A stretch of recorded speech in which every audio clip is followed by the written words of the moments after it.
Good morning, good morning, good morning. I hope you're having a good day. I know that I look like I just got my crap kicked in, but you know what? I'm actually feeling great. I had a beautiful weekend. I had a beautiful weekend. I had a beautiful day. I probably should have done more work than I did, but in my defense, I did do a lot of work.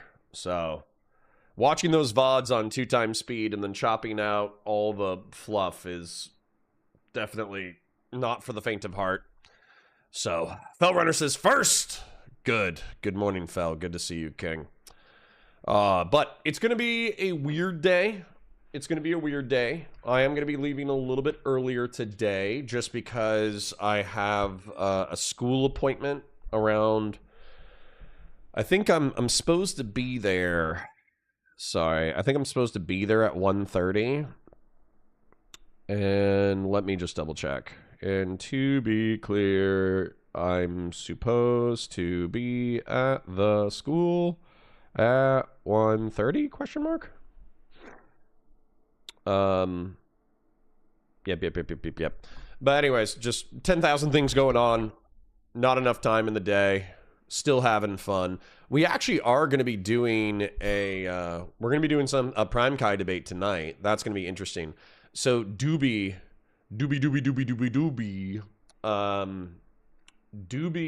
since we didn't have the conversation last week, a real Republican about the, excuse me, since we didn't get to talk to Doobie last week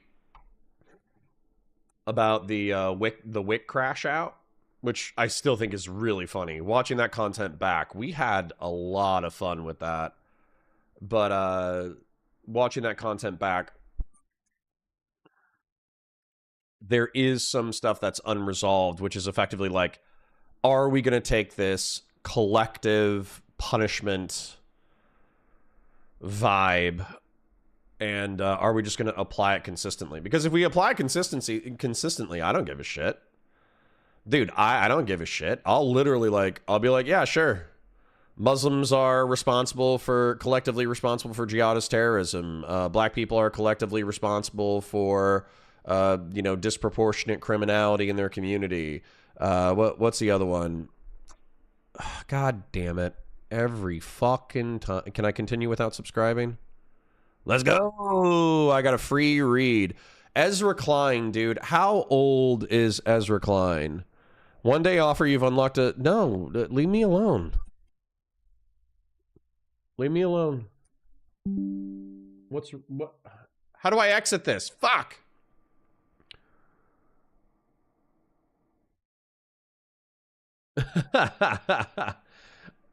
This is so annoying, dude. They're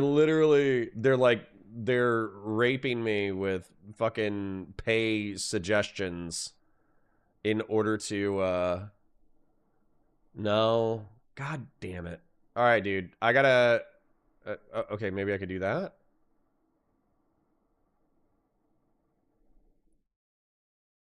Okay.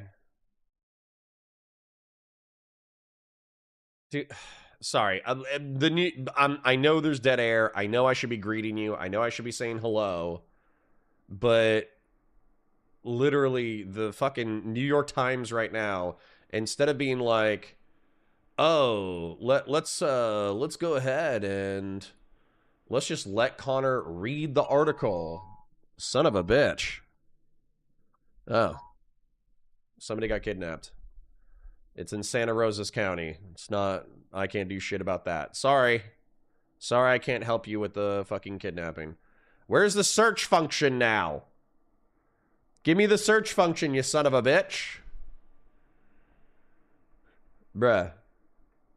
Tell me, okay, I'm just going to come back to chat real quick because you guys are argumentatively less frustrating than the fucking New York Times right now. Dude, what the fuck? Like, seriously, man, I was on the article that I wanted to read,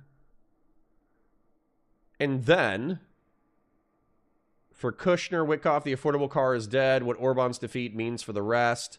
I was literally on the Ezra Klein, Hasan Piker is not your enemy shit.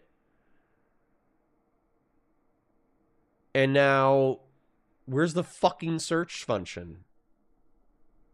You think there would be... There it is. God, it's so small. Hasan Piker. God. This is why there's no liberal Joe Rogan. Hasan Piker, celebrity, stringer. Hasan Piker is not your enemy. Where's Hasan Piker is not your enemy? What the fuck?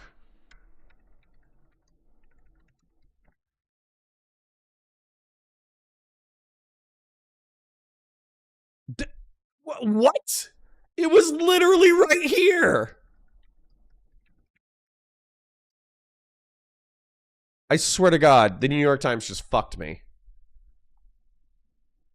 Holy shit. Okay, sorry. That was so annoying. Okay, sorry. Let me this is why I'm not a Democrat. Yeah.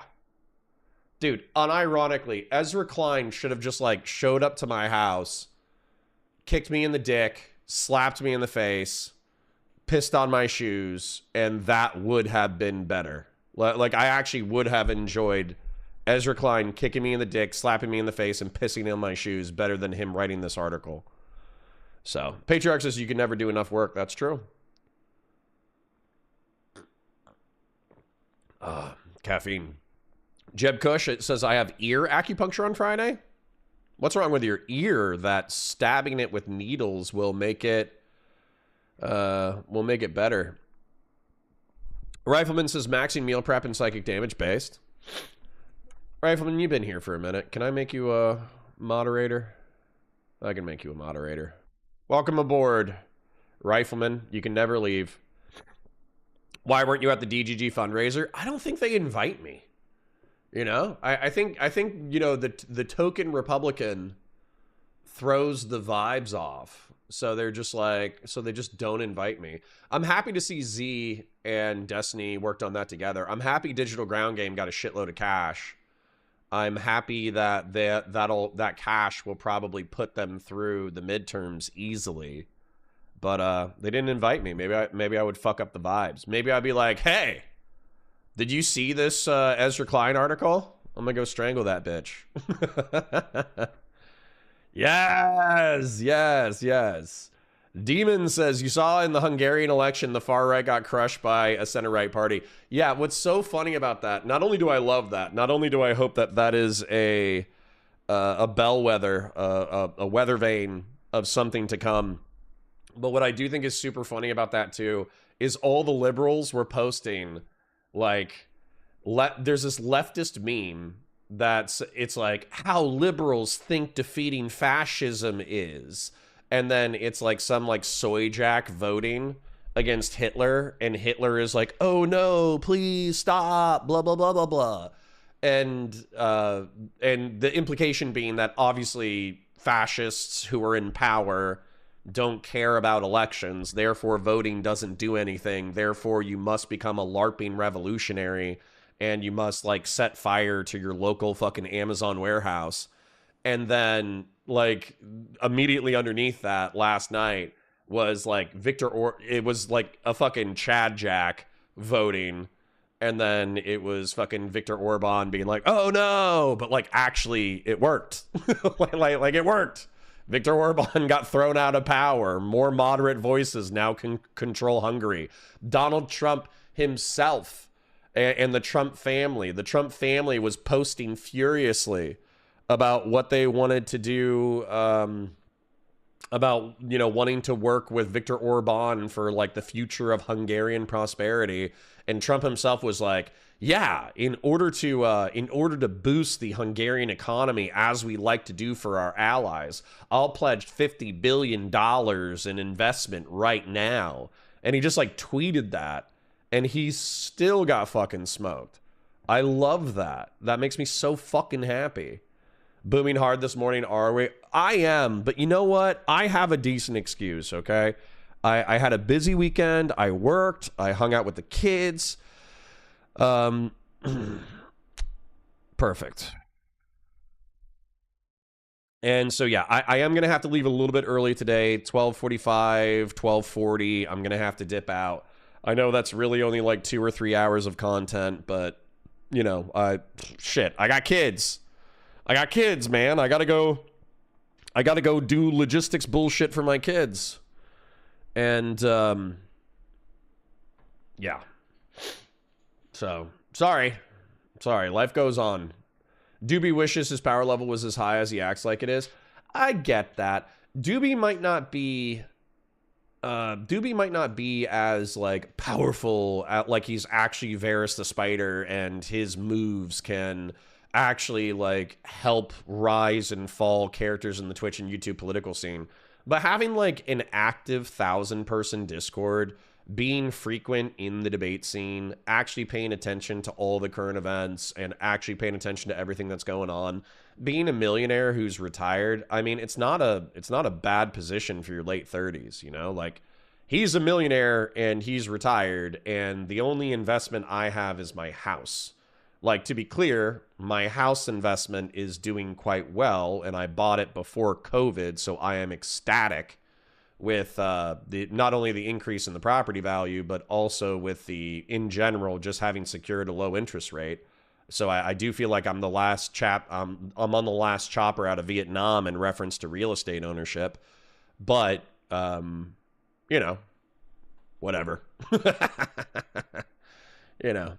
Yeah, New York Times is terrible with monetization. Well, I mean, if they set it up,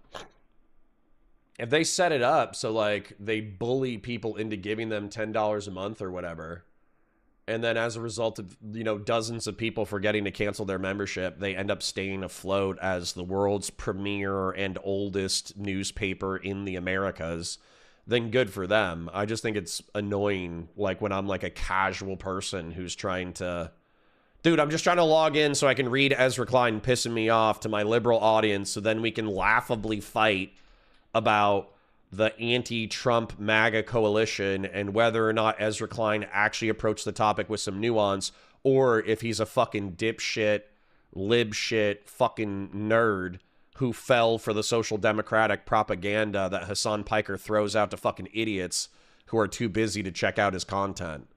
You know? I'm pretty upset.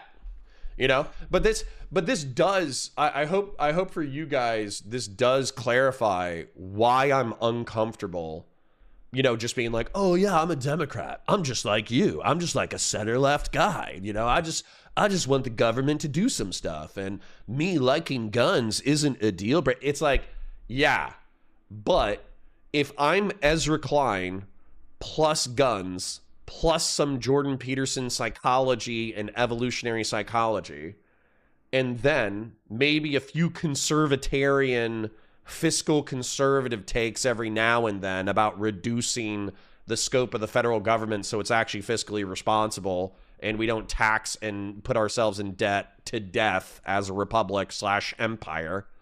So take that weird confluence of ideas, but then add in the fact that you guys are saying like, okay, well, you're like 30% Ezra Klein, you're 40% Ezra Klein. That should be enough for you to identify as the same thing as Ezra Klein. But then you actually look at, you know, we'll take a look at the article, but Ezra Klein is like, a tanky communist infiltrating my movement is not the enemy. And it's like, you fucking idiot. You fucking tool. You fucking dipshit. And it's not that I don't like Ezra Klein. I just think he's a fucking pussy, right? He probably sees the winds of politics. He sees that the leftists and the progressives are getting a foothold within the party. He wants to make peace with them before they become more popular so they're unstoppable. So instead of saying, fuck this tanky apologizing piece of shit, and I hope he fucking gets AIDS, instead of saying that, he's like, no, Hassan is part of the coalition. Hassan is a real American hero and activist. I haven't read the article yet, to be clear. I'm just assuming that I'm going to fucking shit blood. Yeah. They said Connor isn't in the tent, so I don't know why they would. I know. It sucks. Jeb Kush says it was some work wellness bullshit, and I was like, yeah, sure, whatever. Dude, do it. Do it. Free acupuncture? Free acupuncture? I don't give a fuck. You kidding me? Silver says grass touching is community service at this point. Thank you for your service. You're welcome. Yeah. Ignis says, kind of blew me back when I remembered how normal everyone is. Lol. I know. I'm trying. Klein, huh? I'm becoming an noticer. Oh God, can we not pretend that Orban losing is the rule? Hungary was called competitive authoritarianism for a reason. Dude, take a fucking W, Arthur. Take a fucking W. That's the other problem with fucking liberals. They're such miserable fucking twats. I almost called you a see you next Tuesday. Dude, you're so fucking miserable. Take a W. Take a fucking lap. If you're, oh no, we won a fucking election. The authoritarianism is receding. The fucking, the pendulum of public discourse is swinging back in our general direction. Well, did you know that we haven't won every election ever? Like, dude, shut the fuck up. Take the W. Holy shit. Holy shit. Fucking MAGA is over there celebrating a ceasefire that fell apart in 3 hours. Meanwhile, you can't enjoy like one of the most prominent national conservatives in international politics taking a fucking L, dude. Just enjoy life a little bit. Holy shit. Oh, I know this is going to be ableist towards my people who take pills, but dude, seriously, fucking up your Zoloft dose, man. It's not enough. Whatever your fucking... If your Zoloft dose is 0, it needs to be 5 milligrams. If it's 5 milligrams, it needs to be 10. If it's 10, it needs to be 20. And if it's currently 20, it needs to be 40, dude. Go boost your antidepressants. Holy shit. Or just do some fucking Molly, you know? Holy fuck. You need a little boost. Silver says, you had your own thread over the weekend because they brought up your pretty good shooting and I had to surrender. Good. Good. I'm happy one of my chud takes pisses off the liberals. You know what fucking pisses me off about liberals? Fucking cozying up to communists, you fucking assholes. So as angry as they are about me being like, yeah, if you pose an imminent threat of death or great bodily harm to others, then a cop can shoot you in the fucking face and nothing is going to happen. And the fact that you don't like it is tough shit and you can eat a bowl of shit in reference to this topic. And the fact that I said that and I'm standing on business and I'm still fucking correct. Well, you guys can piss me off with your fucking cozying up to goddamn communists. How about that? How about you piss me off, I piss you off? Fair's fair. Evan says, Connor, how will your religious Trump supporters in your family deal with Trump placing himself as Jesus and above the Pope?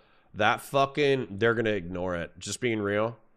Just being real. To be fair, that's extended family. That's my wife's family. But, and you know, even like the more sane ones of them are like, well, you know, Trump's a flawed guy. You know, they've moved from Trump is necessary to save the republic to Trump is a flawed guy, which, to be clear, he could be like skinning babies alive and like sucking out their adrenochrome and they would still sweep. So, you know, what are you going to do? Doobie is Janice. I don't remember who Janice is, to be honest. Eben says, oh, that's the one that I just read. Girlfriend and I are looking at the housing market and considering starting a couple of Benellis instead. It would be cheaper, to be clear, Ignis. Starting a fucking shotgun would be a lot cheaper than fucking buying a house. I hope the market crashes, to be honest. And here's the thing that I hope you guys can look forward to. So number one, clearly, like the solution is building new houses and new cities with different infrastructure and ideally the infrastructure of the future. But the boomer generation is so fucking retarded, they'll never actually execute that agenda. It's probably going to take until I'm dying to execute that as an idea. The good news is, though, that technically boomers can't live forever. Like, they can't. Even the life extension technology that we have right now probably can't extend their lives past 100. So realistically, like, boomers are in their 80s. In the next 20 years, they will die. That will put me into my 50s. And then hopefully the millennials are less fucking sociopathic than the boomers. And we can build some goddamn houses, and or you can buy the houses from the recently deceased and their estates. Chort says, will you go over the Swalwell stuff at some point, or will you do what Destiny and Hutch does and avoid it like the plague? Lol. I'm not trying to avoid it like the plague. Didn't Swalwell just get accused of like raping a few people and nobody is surprised because he got honeypotted by a Chinese spy? Seems like that motherfucker fucking he fucking pulled a Destiny, but more rape, right? Like and by pulled to destiny, I just mean like he let his dick lead him to places he shouldn't go with a gun. So, Fashion 40 for 5 says, first week on the job was amazing. Made a great first impression. Grill Shala. Awesome, bro. I'm proud of you, man. I'm proud of you. Can we remove the Peterson part? Why would we? Literally, the secular church is Jordan Peterson Evo Psych evaluating history shit that I learned in history classes. Why would we remove it? It's, to be clear, it's pre-Benzo Jordan Peterson. Like 1718 Peterson. You know what I'm saying?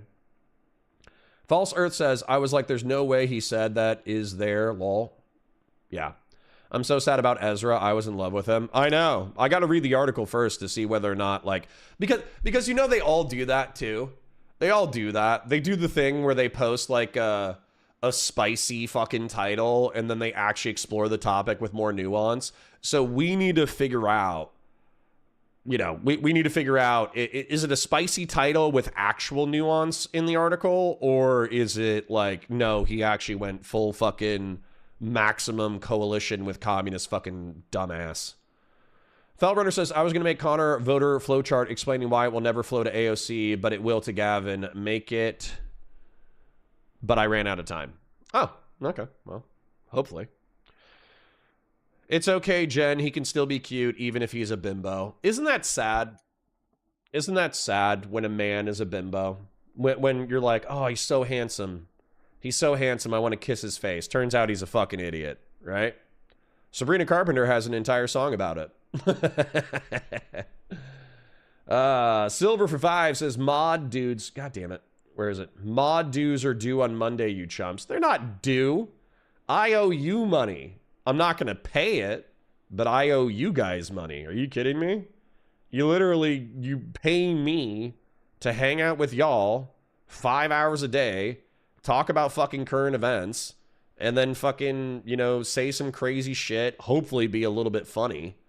And then that's my job. My job is literally spending 5 hours a day with a bunch of Twitch and YouTube political autists, crack a few fucking jokes, watching the content du jour, and then, you know, fucking go home and try to edit up all my Warhammer and sci-fi bullshit. And also, to be clear, edit this now, just because I took over some responsibilities from Mr. Danabo. So, yeah. Anyways, no, I should be paying y'all motherfuckers. Y'all let me do this shit.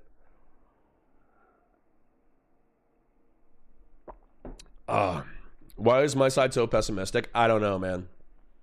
I don't know. Rue says the more people accept Hassan, the more center-left Democrats will join the Rhino coalition. To be clear, the COG is the center-left, center-right coalition. The Rhinos is me trying to attract actual Republicans who aren't fucking criminally insane. What I'm probably going to do, though, because the Rhino content didn't do poorly, it did okay, you know, 500 to $1,000, but, or 500 to 1,000 views, which is not good, but it's not horrible for like a totally new genre of content being posted on the channel. But I think we're going back to, I'm going to post 3 to 5 1 hour to 2 hour VODs on Counterpoints Politics, because that was doing well. Like having them super edited was actually doing quite well algorithmically. So I think I'm going to go back to that, and I'm just going to build Counterpoints Politics like that. And then I am going to take all the Rhino episodes, post it to a new channel, and just do, you know, the Rhino, but the email will be like the Rhino Connor or Connor the Rhino at gmail.com. Make a new YouTube channel. It won't be monetized, but hopefully having, you know, 5 to 10 minute rants, hopefully having like a consistent branding, consistent message, short, concise, clean, 10-minute watches, current events, all that kind of stuff. Hopefully that blows up. And then if that blows up, obviously I'm still going to be live streaming because I love live streaming, but it would be nice to have like a consistent, you know, money maker that was Josiah levels of success. So here's the thing. I'm going to explain this really briefly. 99% of people who try to become content creators put up 2 or 3 videos and quit because they don't like being in the eye of the camera, and or the vision that they have in their mind's eye they cannot execute. And so they get so obsessed with trying to execute a perfect content, they just never do it. That's 99% of creators, right? They either don't like being in front of the camera the way they thought they wanted to be, or they can't execute content the way that it is in their mind's eye. They get discouraged and they quit. That's 99% of creators. Now, out of the 1% remaining, there's people who just go live to 3 viewers, 2 of whom are family or friends who feel bad for them. And so they click on the content and then they mute it in order to support their friend or family member while they're making content, hoping that they take off. But realistically, it's a pity view. No offense if that's you. That's shitloads of people, okay? Shitloads of people. But they never really break into the algorithm. They never find their niche. They never make money. And that, to be honest, out of the remaining 1%, that's probably like half of the people who are dedicated to making content are people who either just go live or make YouTube videos, but they never get to make money. And then out of that half, I would say, so we're down to 1%, but we're playing within the 1%. So 50% of people never make money, never make content the way that they want to make it, okay? Then I would say out of the 50% that's remaining, another 20%, they make some money, but it's hobby money, they never get to go full time. Then another 20% are like me, and they make enough money to survive, but they're not like giga rich. And then the remaining 10% are like fucking millionaires. And so I'm proud that I'm already in, out of 99.9% of people who try content, I'm already happy that I'm in the 99.5, but figuring out how to get from the 0.5 to the 0.1, that's a huge jump in finances. And, to Josiah's credit, I knew Josiah when he was a 50 viewer Andy. I knew Andrew Wilson from The Crucible when he was a 50 viewer Andy. I knew Vosh when he was at 50,000 subs. I met Adam Mockler when he was 50,000 subs. So it can be done. I just have this like addiction to my own autism and addiction to my own sense of the truth that not only is my niche, my political niche, particularly difficult to cater to because there's not as many people as interested in autistic rants as everybody else. But then, I think that's it.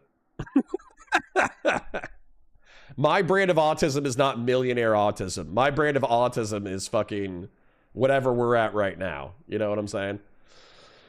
The more people accept this on, yeah, that's the one I read. But what about Orban as we march into the spicy showers? Bruh. And to be clear, I'm not being miserable. I'm trying to get people to not be lazy. Okay, well, let's go rape MAGA in the midterms, and then we can celebrate. False Earth says, instructions unclear. I am now 5 years sober. I wish. Happens. Short says, /Destiny is not a liberal. It's a DNC party subreddit. Probably. To be fair, is there another way to be a liberal chort? I don't know. Newman for the 10 says, so your answer to my question Friday is that you've tried to push out MAGA during elections. I base this off of title in current language. Yeah, absolutely. If I'm going to vote for Never Trump Republic. If there is a MAGA candidate and a Democratic candidate, I'm going to vote for the Democrat, providing they're not like an out and out communist. If there's a Never Trump Republican and a MAGA candidate, I'm going to vote for the Never Trump Republican. If the Never Trump Republicans have any kind of comeback whatsoever, I think it's more important that I support them than just becoming a Gavin Newsom Democrat who tries to argue with Gavin Newsom fucking people that guns are cool. Newman for 10 says, so your answer... Oh, sorry, that's the one I just read. Benelli's in this economy? Short, I enjoyed that. Rifleman says, libs are the sorest winners on the planet. Truly, dude, truly. They actually don't remember, like, winning in 2020. They don't remember that Biden won. They're like, Donald Trump has been a force in American politics for 12 years now. And they totally fucking forget that he lost in 2020. It's fucking crazy. And you remind them of it, and they just brush it off and run away from that point. Ignis says, legit having to wait 20 years for a feasible housing market at the age my grandpa bought those separate homes makes me want to cry. Sorry. If I become a millionaire, I'll try to, you know, be more aggressive about advocating for housing policy in American politics. But once again, I don't know if my 50 viewer to 150 viewer live stream is sufficiently large in order to change American public policy. Philip Coffee, thank you for the gifted 5. That's oil, bro. Thank you for the oil. Jen says, what is there to go over? We responded correctly by taking even an accusation this seriously. It should teach MAGA a lesson because they reflected an adjudicated sexual assaulter plus the rest. Sure. Yeah. Yeah. I appreciate you. Himbo points. Yeah, maybe I need to be dumber. Maybe I need to lobotomize myself. Maybe that's how I become a millionaire. Andre Sondolescu, my favorite Romanian. I'm going to give you a moderator thing, unless you tell me to take it away, because you've been around a long time. Yeah, did I see Orban? Yeah, we were celebrating it, and the libs were like, no, even though we won, we're going to kill ourselves. And it's like, bro, you won. Don't kill yourself. And they're like, no, we're depressed. We're sad. So I told them to boost their Zoloft fucking medication. We'll see if they listen to me. Jen Winker says, Hutch described it yesterday, but I was working and half listening. Hutch said it's just that we don't have to disavow Hassan. I think we do. We should make clear he is not a Democrat. Let me show you my drawing, because it's actually like the simplest calculation on the planet. I just think that people are, or excuse me, I just think it's difficult to know which answer is correct. This is the calculator. It's very simple, and I don't know who is correct. So let me show you this real quick. So, does Hassan help or hurt electoralism for an anti-MAGA coalition? This is the question that we're all wrestling with. And so, let's say the answer is yes. He motivates more voters than he turns off. Like, he helps. That's the answer. Then, criticize him, but work with him on general election efforts like canvassing to maximize electoral output. And that seems like everybody but DGG, you know, Piska, everybody but DGG and Hutch and me and Ezra, well, apparently Ezra Klein embraces this. So it's really me, Hutch, and DGG. And probably some normies, and definitely Jews. Zionists probably all fucking hate that guy, right? And so we're all saying Hassan probably hurts more than he helps, so fuck him and disavow him as a communist piece of shit. That's our argumentation. Now, the other option is, no, he hurts more than he helps. Hassan pisses off and alienates moderates who are more electorally important than young progressives and communists. And the solution is, don't just criticize him, but condemn him and disavow him in order to gain moderates you would otherwise lose. Right? This is the calculation. It's just this simple. But if Ezra Klein or any fucking Pod Save America or any of those fucking liberal dick sucks who have fallen for fucking Hassan propaganda, if they ask me like, hey, do you have any stats verifying that Hassan hurts more than he helps? My answer is no. I think it's too opaque. Having a few 100,000 live viewers, or excuse me, having tens of thousands of live viewers, hundreds of thousands of post-recorded viewers, and then having extended clout and influence through word of mouth beyond that size of an audience, I don't know what the electoral impact is. I truly do not know. And since I don't know, I don't feel comfortable just telling you guys like, oh, I'm totally correct. Like, you have to disavow Hassan now.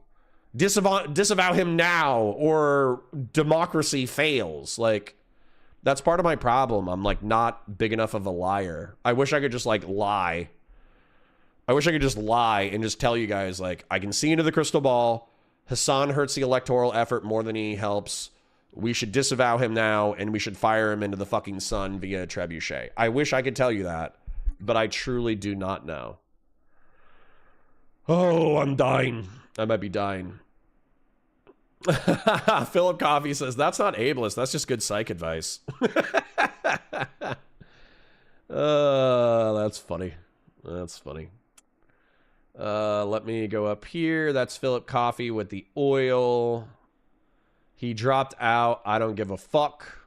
Cool. Gen X turning into boomers for real, for real. Yeah. Himbo points.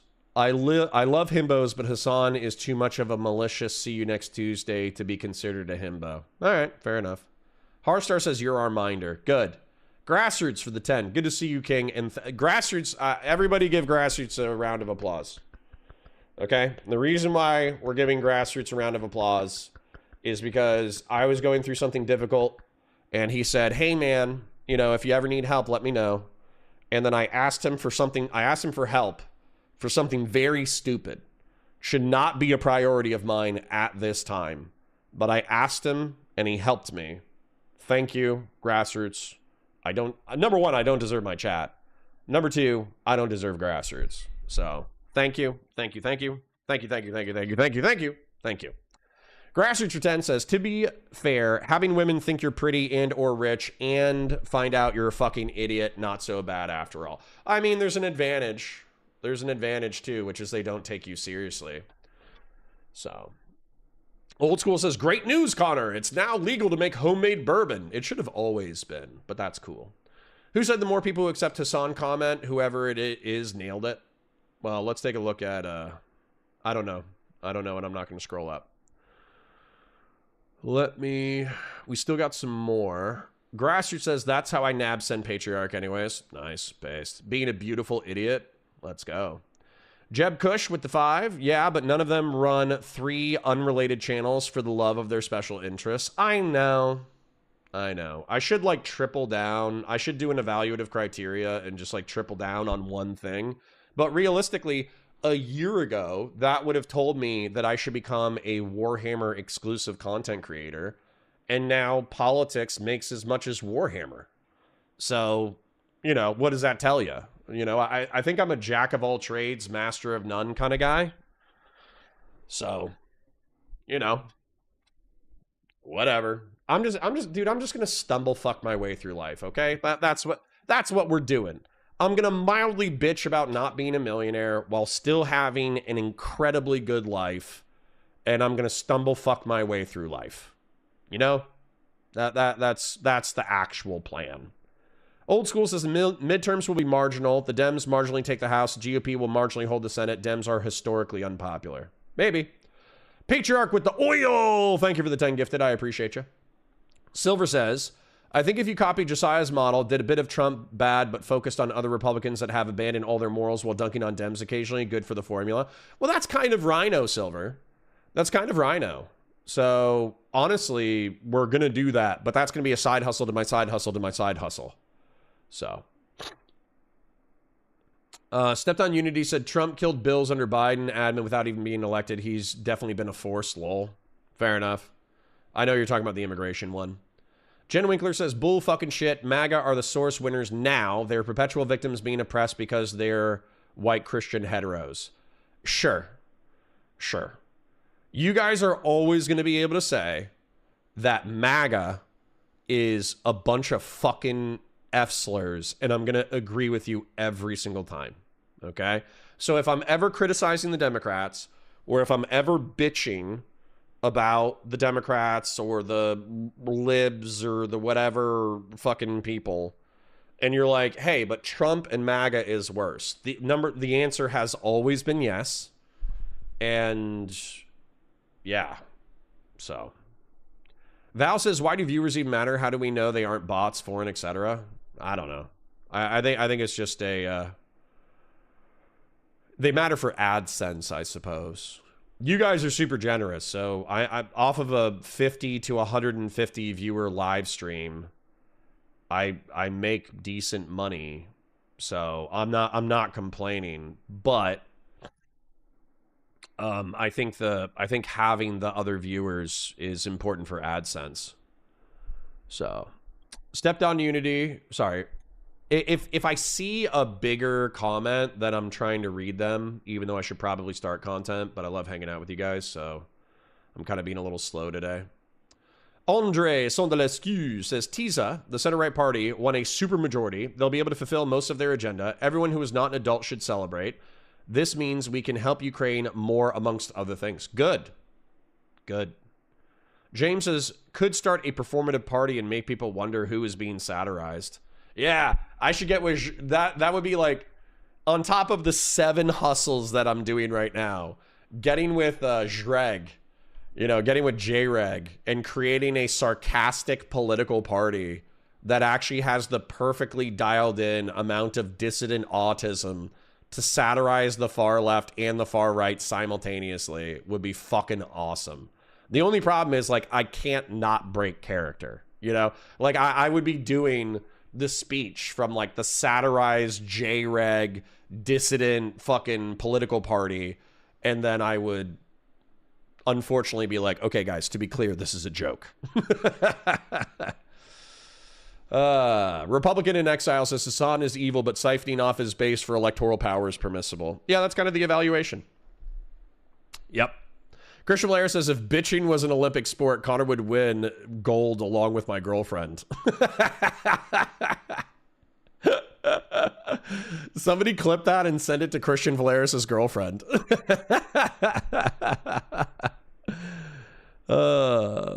Tay says, okay, but the reason why they make the same is because Warhammer has declined, which could be higher if you focused on it. Tays, you say that, and hi, King, good to see you. But but realistically, there's only so much stuff to break down, man. There's only so much to break down. The way that I would have to focus on Warhammer, if I wanted to exclusively focus on Warhammer, is I would be live streaming the video games, and then I would be live streaming the, like, I'd probably do like role play. I would like get a fire team of Arbitas to RBTs for some people. I like Arbitas. One sec. But basically, like, we would just do like role play live streams where I would find 3 or 4 people who loved Warhammer and wanted to role play Darktide, and we would all have to have mics and we would have to role play the entire time. And then we would try to make like a comedic playthrough of Darktide, probably do a comedic playthrough of Space Marine as well. And that's what I would do. And then on top of that, I would do tabletop battle reports. But that includes like a whole new logistics thing to do. Hold on, I need to sneeze. Jesus. Oh.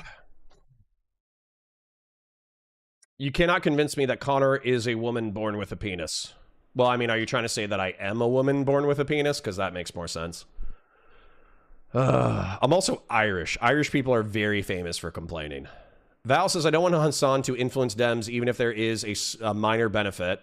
I hate Russia and China, and I simp for Ukraine, and I want the Dems to do the same. True.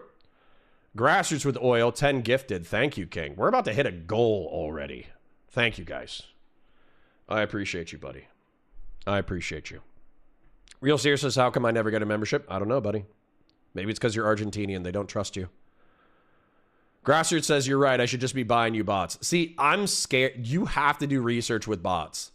I don't. The reason why I haven't botted, number one, because I want to earn my success honestly. But number two, botting is the kind of thing where if a platform, there are people who bot. Okay. I think Tectone was caught botting.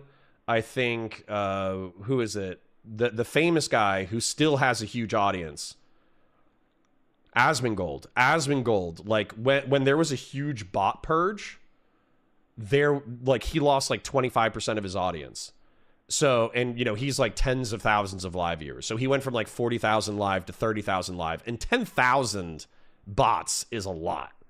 But with the bots, I think that if a platform finds that you're botting, they nuke your shit. Like they take away all your fucking cash. They demonetize, they fuck up your VODs, they fuck up your algorithm, all that kind of stuff. So for me, it's like, number one, I want to earn my success legitimately. Number two, even if botting would fake it till you make it, fucking bot yourself until you're successful or popular. Even if that was a possibility, I don't think it's the risk. I don't think the risk is worth demonetization. Biggin says, when Republicans run the re-education Hassan clip, Dems will have no one to blame but themselves. I'll say, see, Dems are socialists and they want re-education. Yeah, it's a spicy gamble. That's true. Airborne Kite for 5 says, in Canada, there actually was a satirical rhinoceros party. Based. Let's go. I would watch Warhammer live streams. I know. It could be fun. We just need to get gaming streams going. You know, the problem is I thought I was going to get Saturdays, but then because of the way that the work schedule worked out, I don't have Saturdays off. And then Sunday is like a huge work day for me because I have to get all the content prepped. So we need to find, I need to actually sit down and write down my Google Calendar schedule. And then we either need to do like an every other week gaming day, or we need in gaming and community day, or we need to have like, this is gaming day, and it's like a Wednesday, you know, like that wouldn't be fun because it's a Wednesday, but it would still be more fun than not doing it at all. I've always pronounced Arbites like diabetes. That's awesome. There's a lot of D&D live streams, but not a lot of Warhammer live streams. Well, yeah, and that's what I'm saying. Like, I would need somebody. So, for instance, like a 4-player Ogren, you know, thing where everybody talks like they have a mental disability for 2 hours could be hysterical. And then if you chopped it where you chopped all the dead air and you just chopped it to like the funny, goofy moments, I think that would be an okay VOD. So Andre Sondarescu says, call the JREG Connor Party Socialist Christian Honorary Incestuous Zionist Organization, aka Schizo. I mean, that's a start. Numenac says, dibs on Dark Tide spot. I have it, and I want to try art role-playing. Nice. All right. Philip says, Connor, your pronouncing of Arbita sounds like Wilfred Brimley saying diabetes. In an age of bots, not botting makes you based. Thanks. Goal! We did hit the goal. My wife plays Dark Tide religiously. She even mains Arbitas. Sick. Yeah, Arbit these nuts. Rob says, you need chat ghosts, which are bots that pretend to be each member when they aren't present. An LLM fed on each individual chatter's chat history, the COG ghost yard. I appreciate it. I'm just not going to do it myself. Like obviously, that's a temptation, right? So, and I look at, no offense, Queeman, but I do look at like Queeman or Chud or whatever, and they do have active chat. So I'm not trying to knock them. They do have an active community. But sometimes, okay? Sometimes, our chat of 50 to 150 is sometimes as active as their chats of 200 to 500. And so I'm not accusing them of botting because, you know, I think Chud is another guy who ground it out. He just ground out the content. And Queeman is entertaining enough that if he's actually being kind of fair to his target of mockery, I'll let Queeman run in the background, right? So obviously he has an audience. I'm not trying to knock his audience. But I do wonder if they're you know, some, maybe a fan of the channel, friend of the channel, something like that, if they threw in like 50 or 100 bots or something, just to boost the numbers so it becomes more viable. I'm just saying I'm curious about it. I'm not saying that's accurate. I'm just saying I was curious. Don't Google the lemon party. Okay, I won't. That's funny. Andre Sondarescu says, I actually have a few years of experience being a GM for Cyberpunk campaigns. I'd be down to hold a Rogue Trader or other 40k adaptation in a virtual tabletop. I mean, that'd be sick. That'd be sick. I wanted to lobby a 50k project at my company. I wanted to lobby a 50k project at my company. Well, talk to Jen. She's a lobbyist, right? Jen says, please make a Jen bot. Okay. All right. So this content, I did catch up with chat. So let me go ahead and thank everybody who donated real quick, and then we'll get into the content. This content is not going to be that sexy. It's literally going to be me reading Ezra Klein, getting pissed off, going on extemporaneous rants, and then effectively setting up a Rhino segment. So let me thank the people who have financed us today before we do this. Numenax, thank you for the 10. Airborne Kite with the 5. Grassroots, thank you for the oil with the 10 gifted. You didn't need to do that. You already helped me out this week. So thank you. Patriarch with the 10 gifted. Thank you for oiling my Ukrainian drone military industrial complex king. I appreciate you. Jeb Kush with the 5. Grassroots with the 5. Grassroots with the 10. Philip Coffee with the 5 gifted. Thank you for your oil as well, king. Rifleman with the 2. Numenax with the 10. Silver with the 5. Fellrunner with the 5. Fashion 40 with the 5. And Ignis with the 5. Thank you, kings and queens. Now, what I'm going to do is I'm going to say the morning benediction. I'm going to play the national anthem while I run and go grab my other tea. And then we'll start the fucking Ezra Klein pissing me off segment.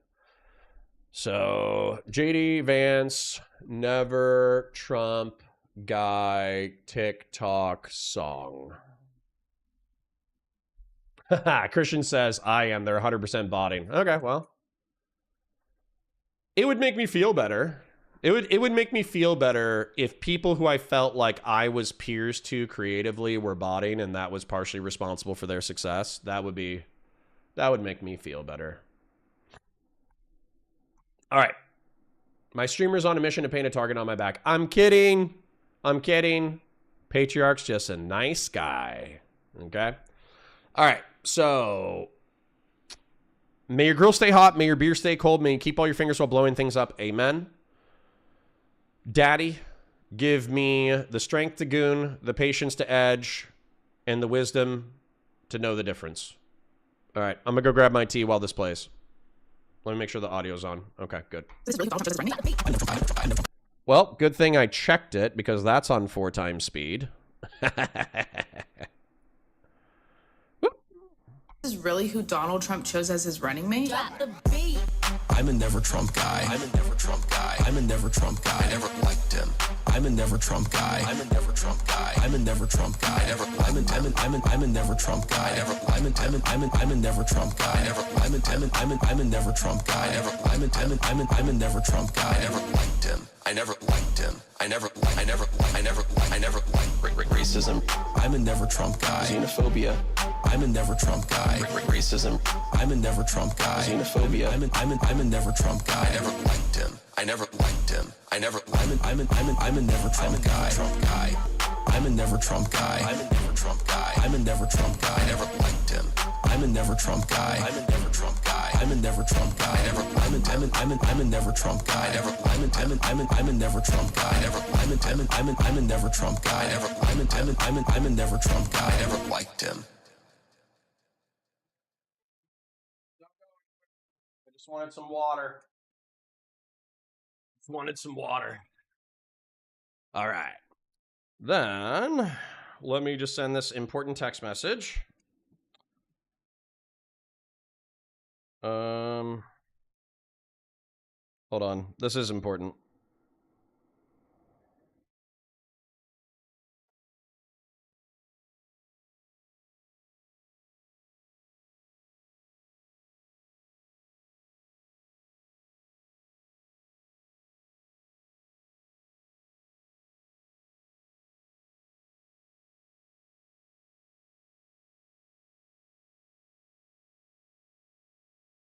All right, hold on.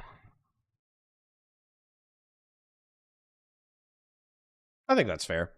I have a friend that I'm communicating with, and typically I would say that sometimes I try to word things in a trying to think of how I say this. I try to word things in a way that is diplomatic, and I'm going with this friend.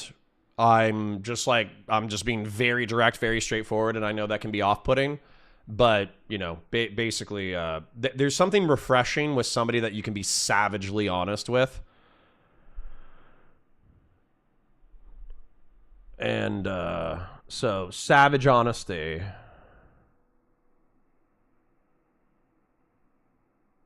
Okay, perfect. Honestly, yeah, savage honesty is the shit. Okay, so let me do a little intro. Get cracking. Hi guys, welcome to Counterpoints. My name's Connor. I'm a science fiction, politics, and philosophy nerd, a Marine Corps and law enforcement veteran. I'm in my opinion, a real Republican. I'm a rhino Republican. Or try to, anyways. I try to have integrity. I try to have nuance. I try to have objectives besides just triggering the liberals. And, you know, I don't have a non-vulgar way to say it. Being a Trump cultist, okay? I don't want to be a Trump cultist, okay? So, something has happened that is not particularly sexy content, but it is something that I think is notable and worthwhile. And that's the quite famous abundance liberal Ezra Klein, a journalist who is believed to be an intellectual tastemaker, somebody who kind of forwards interesting ideas into the public zeitgeist, has written an opinion piece in the New York Times called Hasan Piker is not the enemy. Wow, did they change the title? Dude, they changed the title. They changed the title. So many people got effing mad that they changed the title. So they changed the title to, this is why there's no liberal Joe Rogan. But if you look at the hyperlink that I clicked on, it's Hasan Piker is not the enemy. That is awesome. That is fire. So apparently they pissed off so many people, including me, that they changed the title. That's good. But they got their spicy clicks in, so that's good. And somebody says, this just breaking news, judge dismissed Trump case against Wall Street Journal. I'm happy. I'm happy. All the doomer liberals in my chat, no! Viktor Orban has lost in Hungary, but it's not enough. National conservatism is still a fever dream that's destroying the world. The Zionists are raping Palestine. You know, Donald Trump is destroying the judicial system. And then meanwhile, the news is like, Viktor Orban defeated. Endless amounts of Trump cases are dismissed. You know, let's go. Let's go. Enjoy the victory. Enjoy the victory. Wait, Ezra Klein is siding with Hassan. What the fuck, Ezra? Yeah, bro. Well, why do you think that's what happened? I woke up today and I said, what the fuck, Ezra? So, with a little bit of tea in my system, let me go ahead and reset the goal. Like the stream, share it with your friends, engage with chat, super chats if you got them, memberships if you got them. And then we're going to read this fucking article together and decide how pissed off we should be. I'm just going to go ahead and go out of my way to reset the goal right now. Because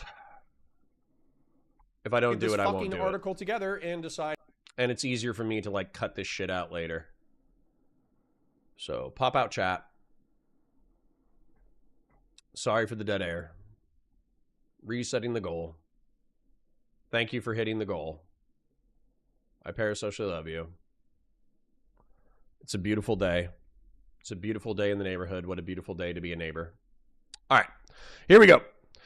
This is why there's no liberal blah, blah, blah. This is why there's no liberal Joe Rogan, aka Hasan Piker is not the enemy, by Ezra Klein. After the 2024 elections, there was a panic among Democrats about the absence of a liberal Joe Rogan. Could one be found? Could one be created? It was an epic exercise in missing the point.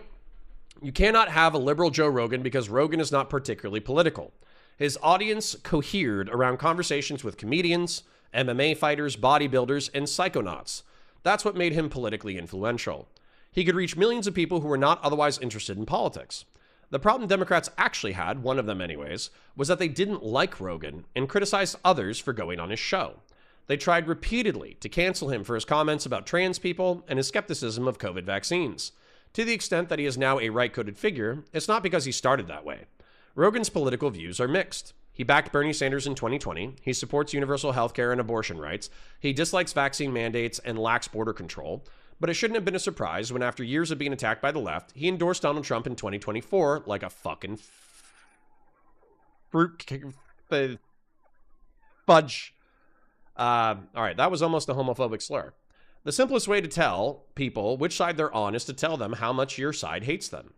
That brings me to a more important than it might look controversy that has burst out over the leftist streamer Hasan Piker. He had a breakout moment over the past year as Democrats began obsessing over the absence of a liberal Joe Rogan, and Piker, who mixes leftist politics with bro-ish aesthetic, was proffered as a possible answer. A category error because, again, the whole point of Rogan's political power is that his show mostly avoids politics. But pick over Piker's years of streaming and you can find offensive things he said. Among them, that America deserved 9/11, that his favorite flag is Hezbollah's, that a liberal Zionist is akin to a liberal Nazi. Let me cough real quick.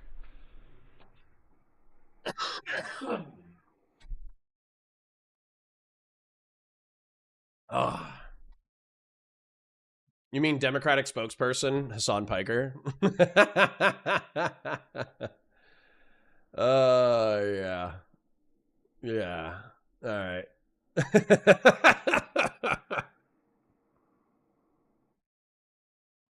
This is me.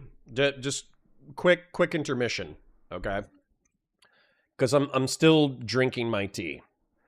Vein forehead meme.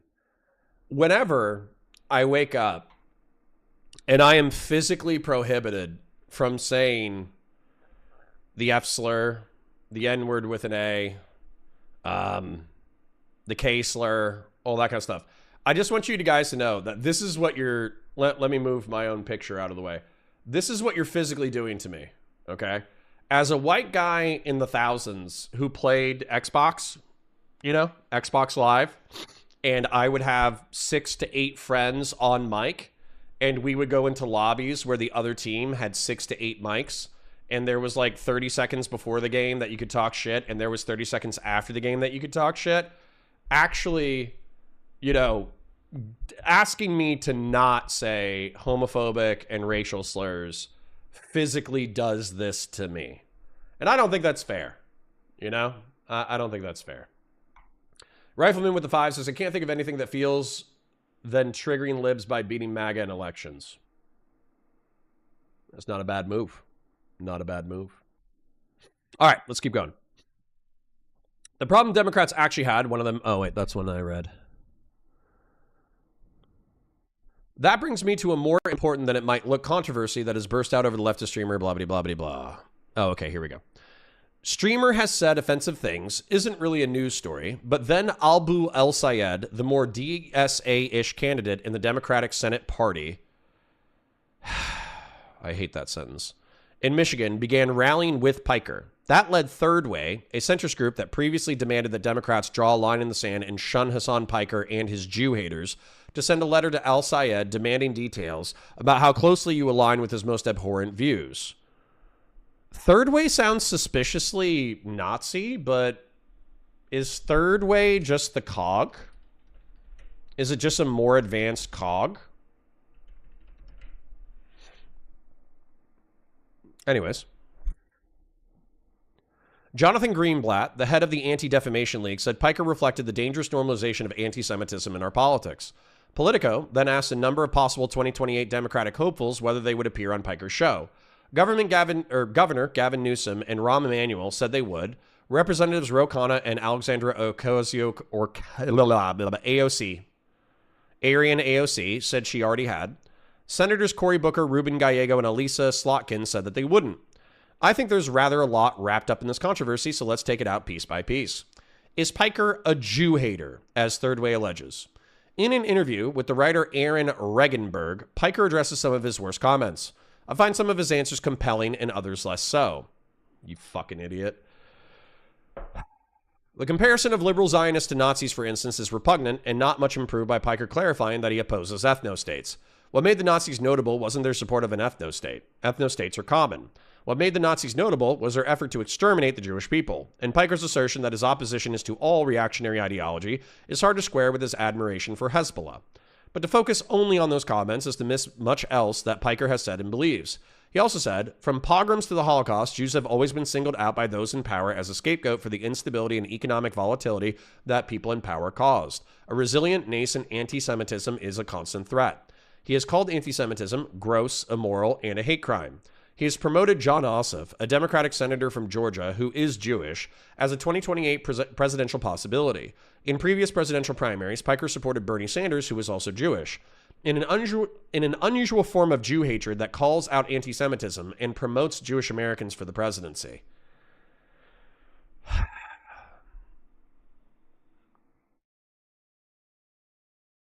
My rebuttal, dearest Ezra Klein, I know that Ezra Klein watches the show routinely. Huge fan of the channel. Huge friend of the channel, Ezra Klein. My frustration with your logic is that Hasan Piker says that 80 to 90% of Jews are Zionists and that Zionists are Nazis. And then by inference, he has said that Nazis effectively should not be part of the Overton window and should be either exiled or killed. So that means that he'll find Jews that he likes who are not Zionists, or at least they're tepid Zionists to the point that he can tolerate their politics, and he'll tokenize them as his favorite kind of Jew, and then he'll forward them as the good Jews. But if your political analysis leads you to effectively stating that 88% of Jews are effectively Nazis and should be treated as Nazis and exiled or killed, I don't care if you call it anti-Semitic. You could just call it anti-Zionist. I don't give a fuck about the label.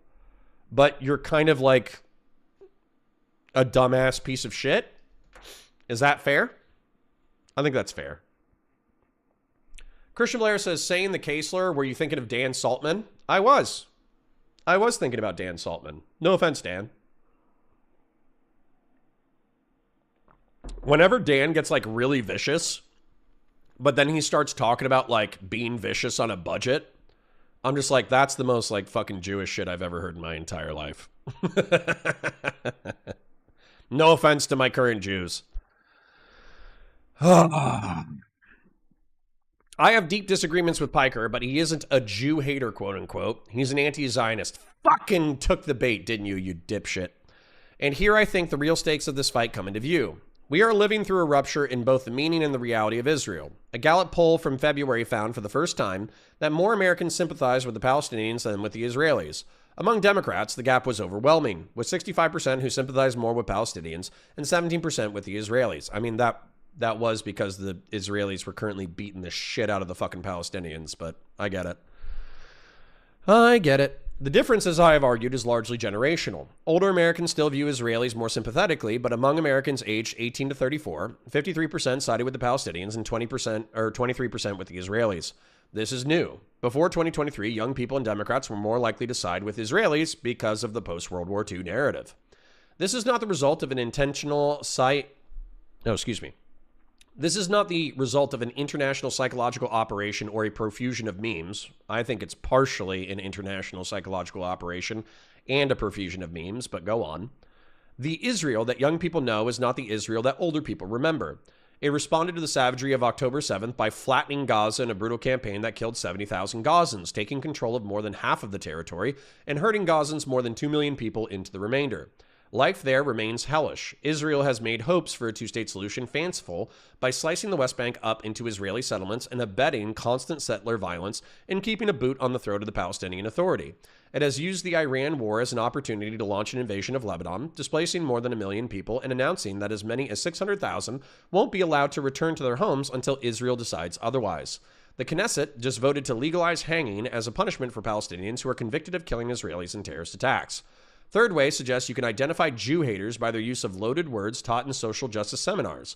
Apartheid, genocide, settler colonialism. If that is a test, then a large number of American Jews now fail it.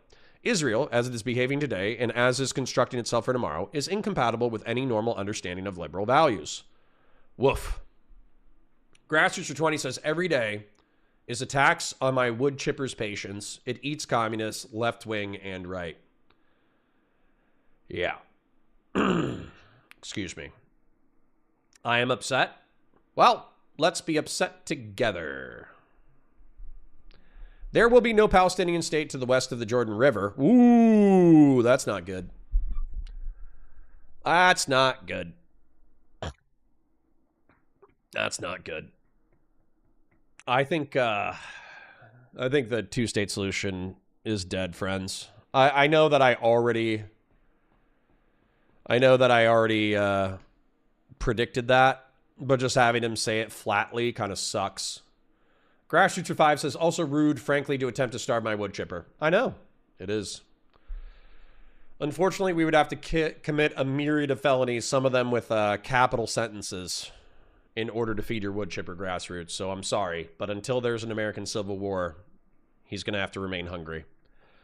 There will be no Palestinian state to the west of the Jordan River, Benjamin Netanyahu has said. For years, I prevented the creation of that terror state against tremendous pressure, both domestic and from abroad.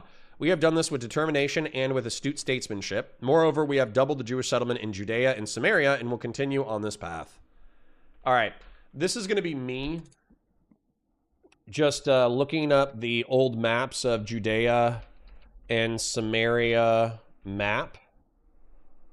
Because why do I have a feeling that that's going to be the fucking West Bank? Judea and Samaria. It's literally the West Bank. Literally the West Bank is what he's talking about. That's cool. Thanks, BB. Appreciate ya. Appreciate ya. Anti-Zionism is rising as a response to what Israel is doing. It will simply not be possible to treat it as a marginal viewpoint that can be shamed and shunned into invisibility. Yes, anti-Semitism often cloaks itself in anti-Zionism, so don't do the anti-Semites' work for them. If you keep telling people that if they oppose the Jewish state, then they must hate the Jewish people, eventually they will believe you. The impulse to cut off those with whom we disagree reaches far beyond Piker or the Israeli-Palestinian state. It sits at the heart as a cancellation as a political tactic. It relies on a belief in the power of gatekeepers that might have been true in an earlier age, but no longer reflects the way attention is earned and held. Tucker Carlson was ejected from Fox News and grew stronger on X and YouTube.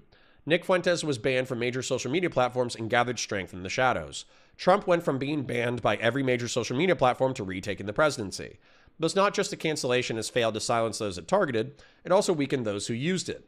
The Democratic Party and the progressive movement was ill-served by the belief that it could decide the boundaries for acceptable debate. In narrowing who it could talk to, it limited what it could hear and whom it could be heard by. Grassroots5 says, I fed posts so that you don't have to. Well, thank you. Thank you for your service, King. I haven't been on Rogan's show, but I've been on some of the shows in that broader universe, like Andrew Schultz's Flagrant and Lex Friedman's podcast. I was surprised by how frustrated the hosts were about their inability to book Democrats in 2024, which I think is bullshit, by the way. I think that's fucking horse shit. I think the Democrats and the liberals and the progressives by 2022, when Twitter got bought by, when Twitter got bought by Elon Musk, I'm pretty sure that opened up the Overton window and the floodgates where Democrats knew they needed to compete in the podcast bro space. And that's why Gavin Newsom, maybe it's just Gavin Newsom. Maybe I'm literally just thinking about Gavin Newsom. But Gavin Newsom started going on to all the contrarian right-wing podcasts, including Sean Ryan, and I'm sure he went on a few other ones that were relatively controversial. But I don't think this is true anymore. I actually do think that the bookers for these shows are pussies and liars. They had said things that the broader progressive universe disliked or had conversations with people who were anathema to the left, and so Democrats largely avoided these podcasts, ceding them to the Trump campaign. I think that's bullshit, but whatever. This was not only bad politics, but also bad democratic practice. These shows had come from nowhere and had gained millions of loyal listeners. They had earned their viewerships by voicing something that made millions of Americans feel seen, heard, or at least interested. In avoiding those spaces, Democrats avoided contact with the kinds of voters they otherwise claimed to represent. This is the mistake Democrats often make when they talk about what they did wrong in 24. They realize now that they should try to talk to people who listen to these shows. They are less likely to realize that they should listen to the people who talk on these shows. Okay. You know what's funny about this? This is basically like centrist maximalization of the liberal and libertarian marketplace of ideas, and I'm okay with that. The whole instinct throughout this has been, we thought as liberals and Democrats that we could cancel people and slam them out of the Overton window through gatekeeping. That has proved ineffective in the past.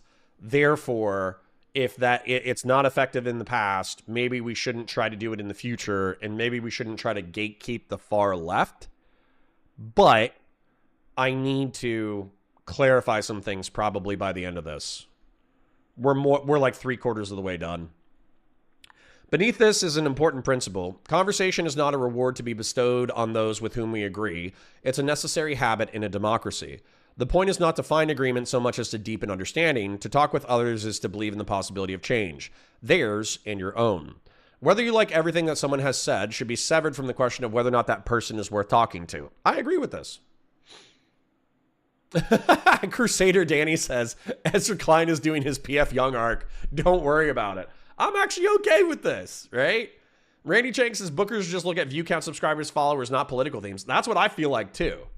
That's what I feel like. That's how Nick Fuentes got onto Piers Morgan. Not only does Piers Morgan like controversy, not only does he cater to controversial figures, but he also just looked at the stats and he was like, holy shit, this kid talks to tens of thousands of live viewers every single day. He has hundreds of thousands of post-recorded views. He's one of the most banned people on the planet. This is going to be good metrics for my show, you know? Anyways, the space for such conversations was once wider. In 1968, William F. Buckley Jr., the arch-conservative founder of National Review, hosted Eldridge Cleaver, the Minister of Information for the Black Panthers, on firing line. Neither man was there to endorse the other's politics. I should like to begin by asking Mr. Cleaver whether he finds it consistent with his ideology to encourage the assassination of Mr. Richard Nixon, Buckley said. Cleaver's answer: I would say that if Richard Nixon was assassinated, it would only result in having another pig in line who possibly would need to be assassinated. Damn, that's spicy. Buckley later hosted Cleaver at his home. It was a different time, but it created a lasting artifact. The interview was hundreds of thousands of views on YouTube and remains riveting to watch. Are there people I won't have on my show or shows I won't go on? Sure. But those judgments for me are more about what I think will be productive rather than who I think can be included. Similarly, I wouldn't judge Booker or Gallego or Slotkin for avoiding Piker's show. Okay, they're busy people, and it may not be how they want to spend their time. But there's something strange about aspiring to lead the country's left-wing coalition and elevating the avoidance of prominent leftists to a matter of principle. That's all the more true now as attention isn't bestowed on the chosen few by television networks and newspaper editors. It's won or lost in a ferocious marketplace that rewards outrage and controversy.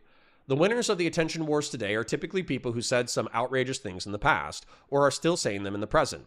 When you're dealing with podcasters or streamers who talk, unstructured, unrehearsed for hours each week, if not every day, there's going to be so much said that it's almost inevitable that a dossier of dumb statements can be compiled. To write those people out of acceptable political discourse is to back yourself into a shrinking, sanitized corner of the public sphere. I agree with this descriptively. I feel like it's sweeping for Hasan Piker. I do truly feel like he's sweeping like a motherfucker. But I don't have beef with the concept of having a wide open marketplace of ideas in which we battle. I'm not objecting to that at all. Booker admitted on Pod Save America that when he had said he would never go on Piker's show, he had never heard of Piker. His communications director had read him a list of the 4 or 5 worst things Piker had said, and Booker used it as the basis for his response. Booker got piled on for that admission, but I appreciated the honesty. That is, in practice, a version of how many of us make our judgments. Algorithmic media and an engine of motivated decontextualization. We see other people in snippets that serve the agendas of them who cut them. We are fed 30-second clips shorn from multi-hour streams, 2-sentence quotes ripped from long conversations, old comments that obscure subsequent change. We have to be careful about being lulled into believing these shards represent anyone's whole person. We should not be afraid of finding out who those people are and seeking to change them or allowing ourselves to be changed by them. That's not a problem. Dude, honestly, my only problem with this piece, I was expecting to be substantially angrier by the end of this piece. I feel like it did sweep, but the thrust of it is correct. Okay? The thrust of the Overton window is no longer guarded by legacy media.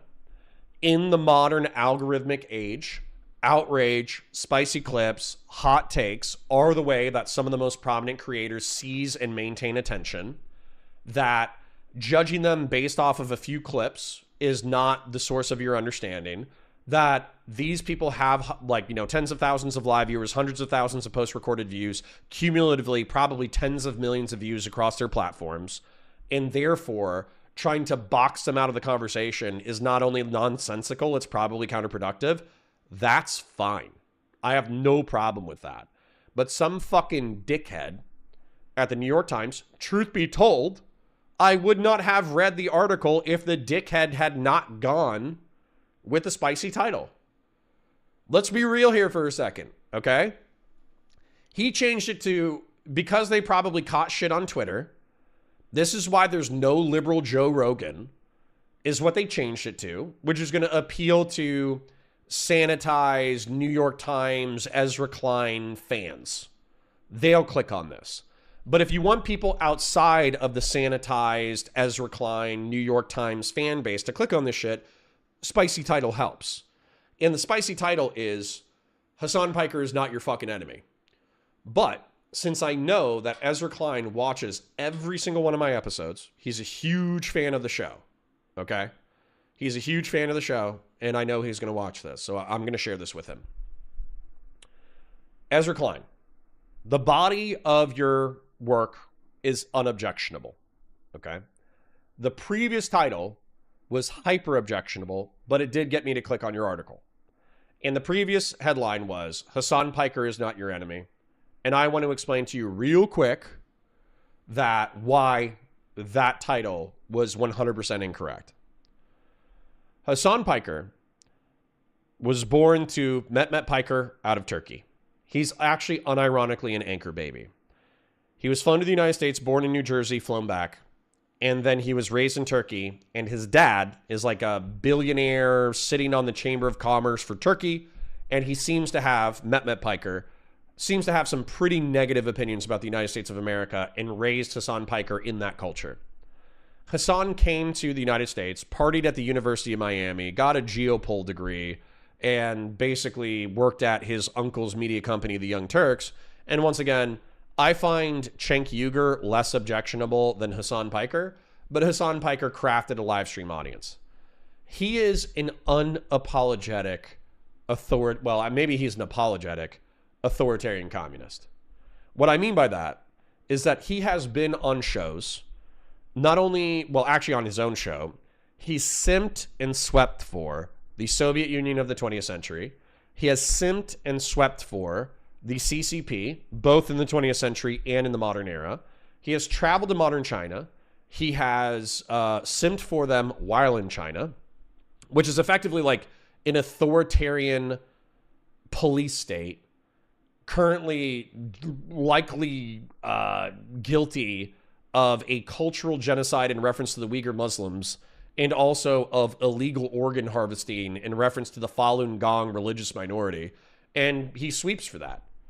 He actually sweeps for the state, incarcerating people based off of religious and political ideas, and then fucking euthanizing them and then stealing their fucking organs. He's minimized that story. He's pretended it's bullshit. Meanwhile, if you actually check out United Nations reporting, the United Nations reporting is quite convinced that this is true.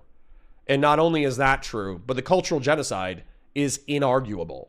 Hasan Piker clicked on an article that said tourism returns to Xinjiang. And it was about a person going to Xinjiang and trying to talk to people, which is the province where Uyghur Muslims are, trying to talk to people about the cultural genocide that happened in Xinjiang.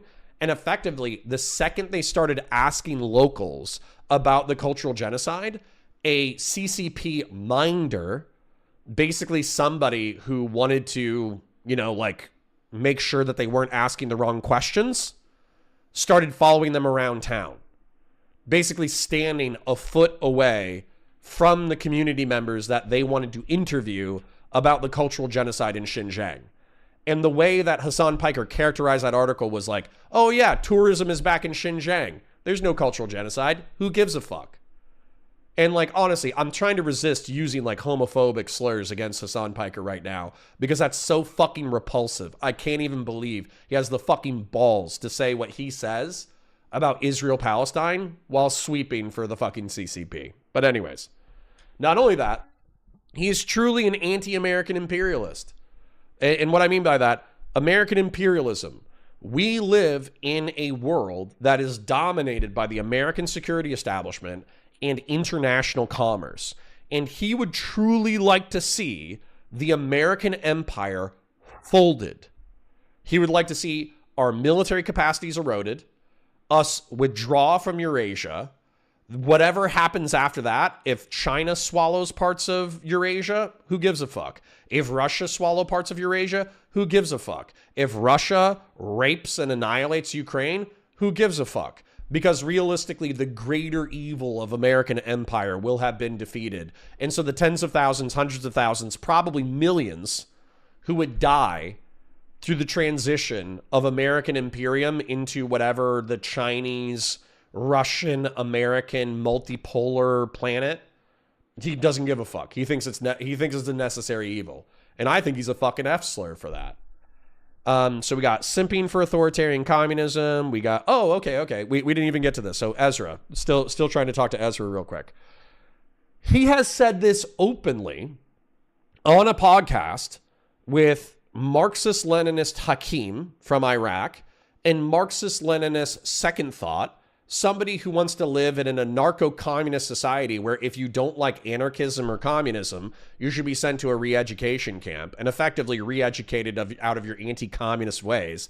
He has said that he pretends to be a liberal, progressive social democrat whenever he goes onto liberal platforms in order to sucker in center-left fools to consistently consume his content so he can radicalize them into being leftists. That way, they can go on to consume actual Marxist-Leninist content. He's not a liberal. He's not a Democrat. He's a fucking socialist or a communist. He's a Marxist-Leninist. He does apologia for these twats. That doesn't even get into Israel-Palestine. I see people with the baby settlers clip. Yeah, so while doing all this shit, as if this wasn't fucking bad enough, this isn't even his spicy clips. This is just his politics, right? That's why saying Hasan Piker is not your enemy as the original title is the kind of naivete and stupidity that I expect out of liberals, to be honest. Just being real, chat. This is why I don't want to be like, yeah, I'm a liberal. I'm a pro-gun liberal. I like weed and gay people and blacks and Hispanics. I just happen to like guns. You know why I don't want to say that shit? Because some of you motherfuckers, and I include Ezra Klein in this, or whoever titled the article that way, are so fucking naive about the threat to your left. You are so fucking naive about it, and it's goddamn infuriating. So let's do a little Israel-Palestine analysis, okay? So Hasan Piker, while claiming that he doesn't believe in this, he repeatedly minimized the sexual assaults and rapes and murders of October 7, 2023. He said that this was a predictable outcome as a result of the repression of Israel, which is true.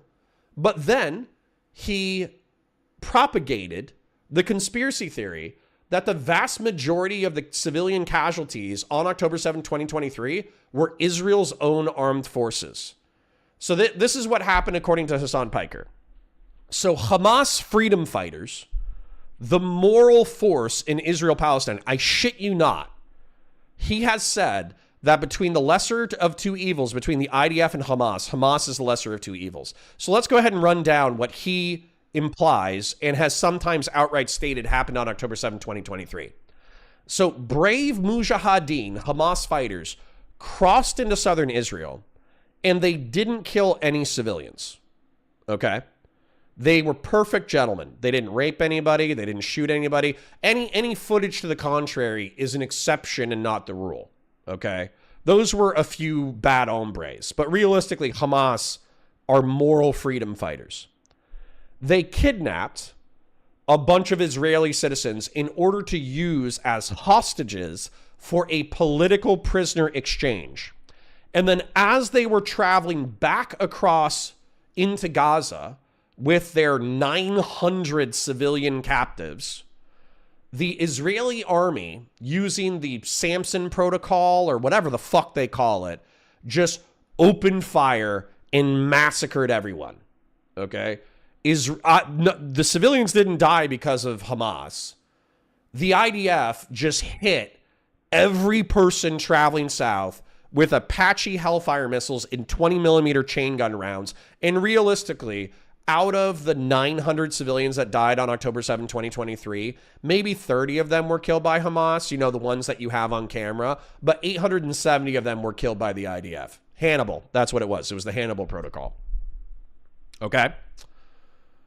Then, basically, the IDF, despite only killing, I say only, Gaza has a population of 2.2 million people, and 70,000 have died in direct conflict, 20,000 of whom are allegedly combatants, and then 200,000 are likely to die as a result of indirect consequences. And by the way, I am a critic of what Israel has done in Palestine. I know I still have Ezra Klein's undivided attention. Okay? So what happened after that was the Israelis just came in and genocided everybody. Okay? They saw a man, a woman, a child, and they just shot them in the face. And they just took 500,000-pound, 2,000-pound bombs, and they just dropped it on every single building. And they basically had drones with guns on them that flew around and shot, 5-year-olds in the back of the head. And they used cluster munitions and bombs and tank shells and man pads and rockets and drones in order to rape and murder everyone inside Gaza. Okay, everyone in Gaza right now is dead. Okay, and it's the moral equivalent to the Holocaust. So the way that the Germans industrially slaughtered the Jews in World War II is identical to the way that the IDF has slaughtered the entire population of Gaza. Now, that's effectively, if you talk to a Hasan Piker fan, that's pretty much like an analysis of what's happened. Now, if you ask an inconvenient question, like, based on your narrative of how this happened, why do we have tons of footage of Hamas like massacring people? Why do we have tons of footage of Hamas massacring children? Why do we have tons of footage of Hamas like chopping people's heads off? Why do we have them gleefully parading Israeli corpses through the streets? Why do we have witness testimony from the day of sexual assaults and rapes and murders at the music festival? Why do we have women who have said that they were sexually assaulted in captivity? Why do we have basically like, okay, so we like massacred everybody with like drones and bombs and JDAMs and 1,000-pound bombs and 2,000-pound bombs? How come, if that's true, that we have committed an identical scenario to the Holocaust, why out of a population of 2.2 million people are 2.1 million people still alive? If you ask any of those questions, you're Islamophobic. Okay. If you ask any of those questions, you hate Arab Muslims, you hate Palestinians, you're a monster, you're a Zionist apologist, you're a rapist, you're a murderer, you love rape, you love murder, you love Holocaust, and that's the answer that you get back from these kinds of people. So anyways, so in summary, Ezra Klein, because I know Ezra Klein has 3,000 IQ and he's been watching this entire fucking segment. Hasan Piker is your enemy. Okay? He might be useful electorally. He might bring enough progressives through his sanitized version of himself on public media. He might drag more progressives to the polls than he alienates moderates. I don't think that's true, but I don't have any statistics to back up my instinct. Okay? And so, liberals have a choice right now. The Democratic Party has a choice. Either they accept Hasan Piker as a necessary electoral evil, and they go onto his platform hoping to bring some of his audience over to Democratic politics, and they pray that he has a net positive electoral effect, or they realize that he's a fucking cancer. He's fucking AIDS. He is hepatitis. He is herpes that kills you. And then you say, thanks, but no thanks. Those are the two options. So I do still think you should talk to him. I do think you should debate him. I do think you should go onto his platform. I do think you should fight him in the marketplace of ideas. That has nothing to do with anything that I said. But you should realize the fucking piece of shit that he is. And if you don't, I'm going to question your judgment, and I'm going to assume that you're a naive liberal who just falls for fucking dipshit manipulation from this fucking slur. Okay? Thanks, Ezra. I appreciate you for being a friend of the show. All right. I did get a couple of super chats while I was going on my extemporaneous rant. So let's check out those super chats real quick before we move on. Grassroots20 says, we haven't even tried... Hold on. Let me go full camera and drag you guys over here so I don't have to strain my neck. Grassroots says, we haven't even tried one giant communal wood chipper. We could give it a name like Zabalba. For a mere 80,000 people, you'd have it made in the shade. Okay, well, let's not jump the proverbial gun, okay? Let's let American society collapse first, okay? Val says, it sounds like Ezra is saying you can go ahead with saying slurs. Sounds like you don't need to be a forehead vape. Well, I appreciate that, Ezra. Thank you. Thank you for saying that I can use the homophobic F slur, racialized slurs, and I will still be allowed on many public podcasts. I appreciate that. Thank you, Ezra. Thank you for the permission. I appreciate it. Some fucking Hassan dipstick fucking jumped in and said cry more, which doesn't rebut anything. I would truly, whoever said cry more, I would truly, Gus T says cry more. Give me anything. Give me anything, Gus T. Give me fucking anything. Okay? Give me... Here's how you misunderstand how Hassan understands Marxist-Leninism. Here's how you misunderstand the idea of socialism. Here's how you misunderstand his takes on China. Here's how you misunderstand his takes on Israel-Palestine. Give me fucking anything, man. Give me anything to change my worldview. Because I don't think I can. I think I have a fairly sane analysis of who and what Hasan Piker is. So. Lose the most from those views being... Wait, sorry. Stepped on Unity says, funnily enough, those clips will be posted by his libs who stand to lose most of those views being known more wildly. True. True. There will be some lefty infighting. Oh, the baby settlers clip. I didn't even bring up the baby settlers. To be clear, Hassan said that he did not believe that babies were a valid military target, but he effectively steelmanned the argumentation of there are Hamas supporters who believe that through the virtue of settlement, you have given up your status as a civilian, and therefore, if you are massacred, then that is morally justifiable under their worldview. Because you're like participating in the settler colonial apartheid ethnic cleansing displacement of Palestinians, and therefore if your family gets massacred, it just is what it is. Old School for $2 says, it's come out that Hassan lies about his height. For real? I don't know if you're fucking with me or not. I'm 6'4". I'm not lying about my height. I actually am 6'4". So if he was like 5'11" or 6 foot, I think that would be hilarious. Val says, I think the pundit types and how much they waffle is a symptom of a greater problem. They have no values or principles, and they don't believe in fighting for things they believe that aren't popular. True. Daddy says they throw up swastikas and want to genocide Israel. Right? What was that other one? They did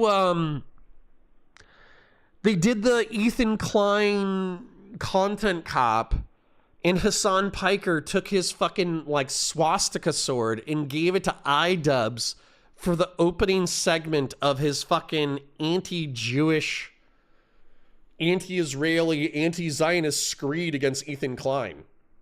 That's fucking crazy, dude. Like, even if I was like a groyper, even if I was a Christian nationalist and I was in a beef with a Jew, the chances of me handing a fucking samurai sword, a fucking katana with a swastika on the hilt in order to fuck with my Jewish fucking rival, the chances of that happening is fucking zero.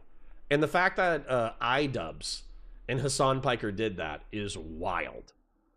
ET for 5 says, did you see how Musk is now claiming that Soros family did things in Hungary because of the election outcome to break the Orban? Next level denial. Dude, Elon's such a fucking loser. Dude, he's such a fucking loser. Like, okay. Tesla amazing technology. PayPal, amazing technology. SpaceX, amazing technology. Reloadable rockets, amazing. Starship, amazing technology. But that dude is such a fucking loser. And what I mean by that is he just like randomly hooks up with chicks, gets it. I mean, I guess if you're a billionaire, that's probably, let's be real, I'd probably do that too. But he doesn't have a good relationship with any of his women. He doesn't fucking pay attention to his kids at all. He's constantly worried about like white replacement birth rate, and he's trying to single-handedly do it by having fucking dozens of kids. He's like sad because he like paid somebody money in order so he could claim that he was like a master video game player of a really complex video game. And then he started playing that video game on a live stream, and it was so obvious that somebody had like boosted his rank that the chat was fucking harassing him about being a bad player at that video game and basically accused him of stolen valor in reference to the video game, that he got like depressed on the live stream and then quit the live stream a few hours in. I mean, dude, if I was worth nice voice break. If I was worth $500 billion and I got bullied for being a shitty video game player and somebody was telling me that my baby mamas didn't love me, I might cry too, you know? Who? Apparently a lot of liberal women on dating apps would swipe left on guys who put moderate on their profile. I will write down somewhere in between live and let live and let's not lose our minds. I think it should be added that Hassan grifts socialism while spending tens of thousands of dollars on his personal shit, travel, clothes, and his own audiences, but also ignores it. Well, socialism isn't a poverty cult. So even though I think the working class of the planet is enslaved, you know, even though I have the capacity to free dozens of economic and political slaves, instead, I'm going to buy a Porsche. Okay. Remember when he said Israel's response to October 7th should have been to disband their government and open the borders? I do remember that. That was one of the stupidest fucking things I had ever heard. Fred in Kansas Pod Save America guys really upset me by giving Hassan a softball interview. These normies aren't doing the necessary research to put back on Piker.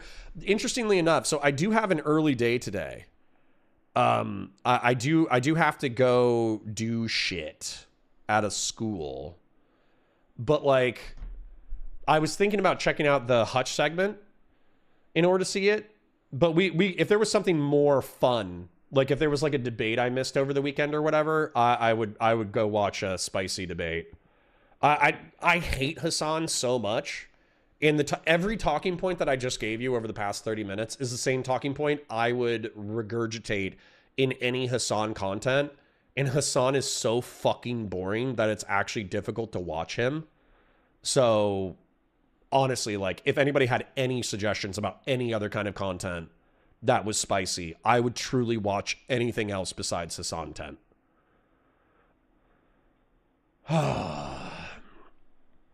Biggin says, remember when he said, oh yeah, that's the one I read, sorry. Pod Save America guys, just read that one. As connoisseurs of the more spicy material, gotta admit that was pretty wild. Yep. I'm 40 minutes behind the chat, but Tony Michaels is the Rush Limbaugh of the left, but YouTube has demonetized him. Ooh, interesting. I respect his technology, but that guy is fucked. Exactly. Don't hate on my boy Elon. Sorry. He got cucked by Chelsea Manning of all people. Dude, if Chelsea Manning fucks your girlfriend or ex-wife or baby mama, that's a big L. Diablo isn't complex. Was it Diablo? Did you see the robot incubators he made? No. Chelsea Manning ain't no fucking way. Yeah, Chelsea Manning allegedly fucked Grimes. He would have been more Chad to say Grok running a whole guild on WoW, but Blizzard would cuck out and ban it. True. It's all good. Weed out the weeds. True. What would a good response to 10.7 be is a very clarifying question. Yeah. Stolen Valor doesn't apply to video games. Only loser gamer bros think it does. True. Diablo hardcore is just when you're dulled, your nerve ending so much you can only feel pain. Desi was on Wick debating the Hassan issue. Did we not already watch that? Was there another one? Was there another one? Because I did I feel like there was a Friday show. I feel like there was a Friday show that I could not possibly have watched. But didn't we? I feel like we did that. Didn't we do it? All right, so Hutch has, he's lying through the whole interview, which is a Hassan thing. But once again, do I really want to watch that? That sounds horrible. What's the other one? Wick TV, yeah. No, we watched it. I feel like we watched it. So on the live stream segment, I'm going to show you guys on the React. Yeah, we got this. Liberal War Room, the Hassan question. Yeah, we watched this. And truth be told, I don't want to do that shit again. All right. So let me just check out my boys real quick. Let me check out Destiny. Did I just change this Trump voter's mind? Meh. 600,000 casualties, 0 outrage. I'm sorry, Ukrainians, but you're just not as sexy as Israel-Palestine. This is a Pierce Morgan debate where they're sweeping for Trump. Adam Mockler's plan to humiliate MAGA. That's from the fundraising stream. Liberal creators debate Hasan Piker. That's the one that we watched. Asmongold's a fucking freak. We already watched Tim Miller.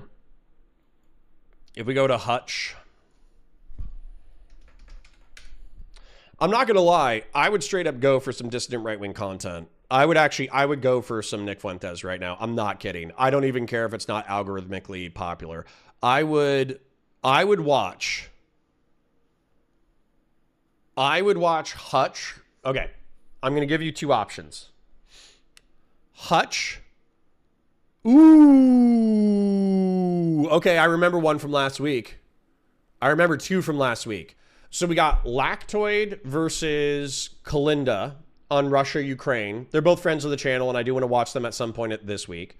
We got the Live and Learn, where Pisco tries to say that he would support John Fetterman over, or wait, Hasan Piker over John Fetterman. Those are pretty fucking funny. So I'm putting it to chat right now. Start answering as soon as you hear it, okay? Hutch versus Kyle Kalinske. Hutch versus Pisco, where Pisco says that Hasan Piker is preferable to John Fetterman. That could be funny. Kalinda versus Lactoid. And then, what was the last one? Or Nick Fuentes. So, start answering it now. No Hutch. Kalinda or Pisco. No Hutch. Hutch Kyle. Hutch Kyle. Kalinda. You guys are all over the fucking place. All right. We're going to suffer. I need to do this 2028. And I'm sorry if this is going to be upsetting to you guys that we're doing some Pisco Live and Learn content. I get the Live and Learn shit. But we're going to do Hutch versus Pisco on John Fetterman. I know, I'm sorry, Patriarch. I'm sorry. I know you fucking hate the Live and Learn tent. But this could be really fucking funny. Because basically, if it goes bad for Pisco, then if it goes bad for Pisco, this could be a funny conversation between me and Pisco. So I'm going to do it. I'm going to do it. Yeah. Sorry. We're going to suffer together. All right. Quick show. Like the stream.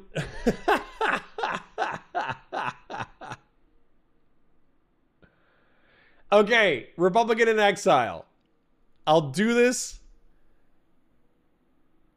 No, I'm not. You're going to suffer. Okay. All right. All right. All right. All right. Your passion has convinced me. Quote, a whole... Your passion has convinced me. Your passion has convinced me. Okay. Well, hold on. Patriarch, what did you vote for?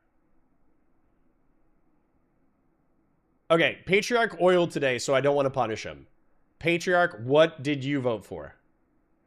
In my opinion, it's either Hutch versus Kyle or Kalinda versus Lactoid. I'm going to listen to Patriarch because Patriarch oiled.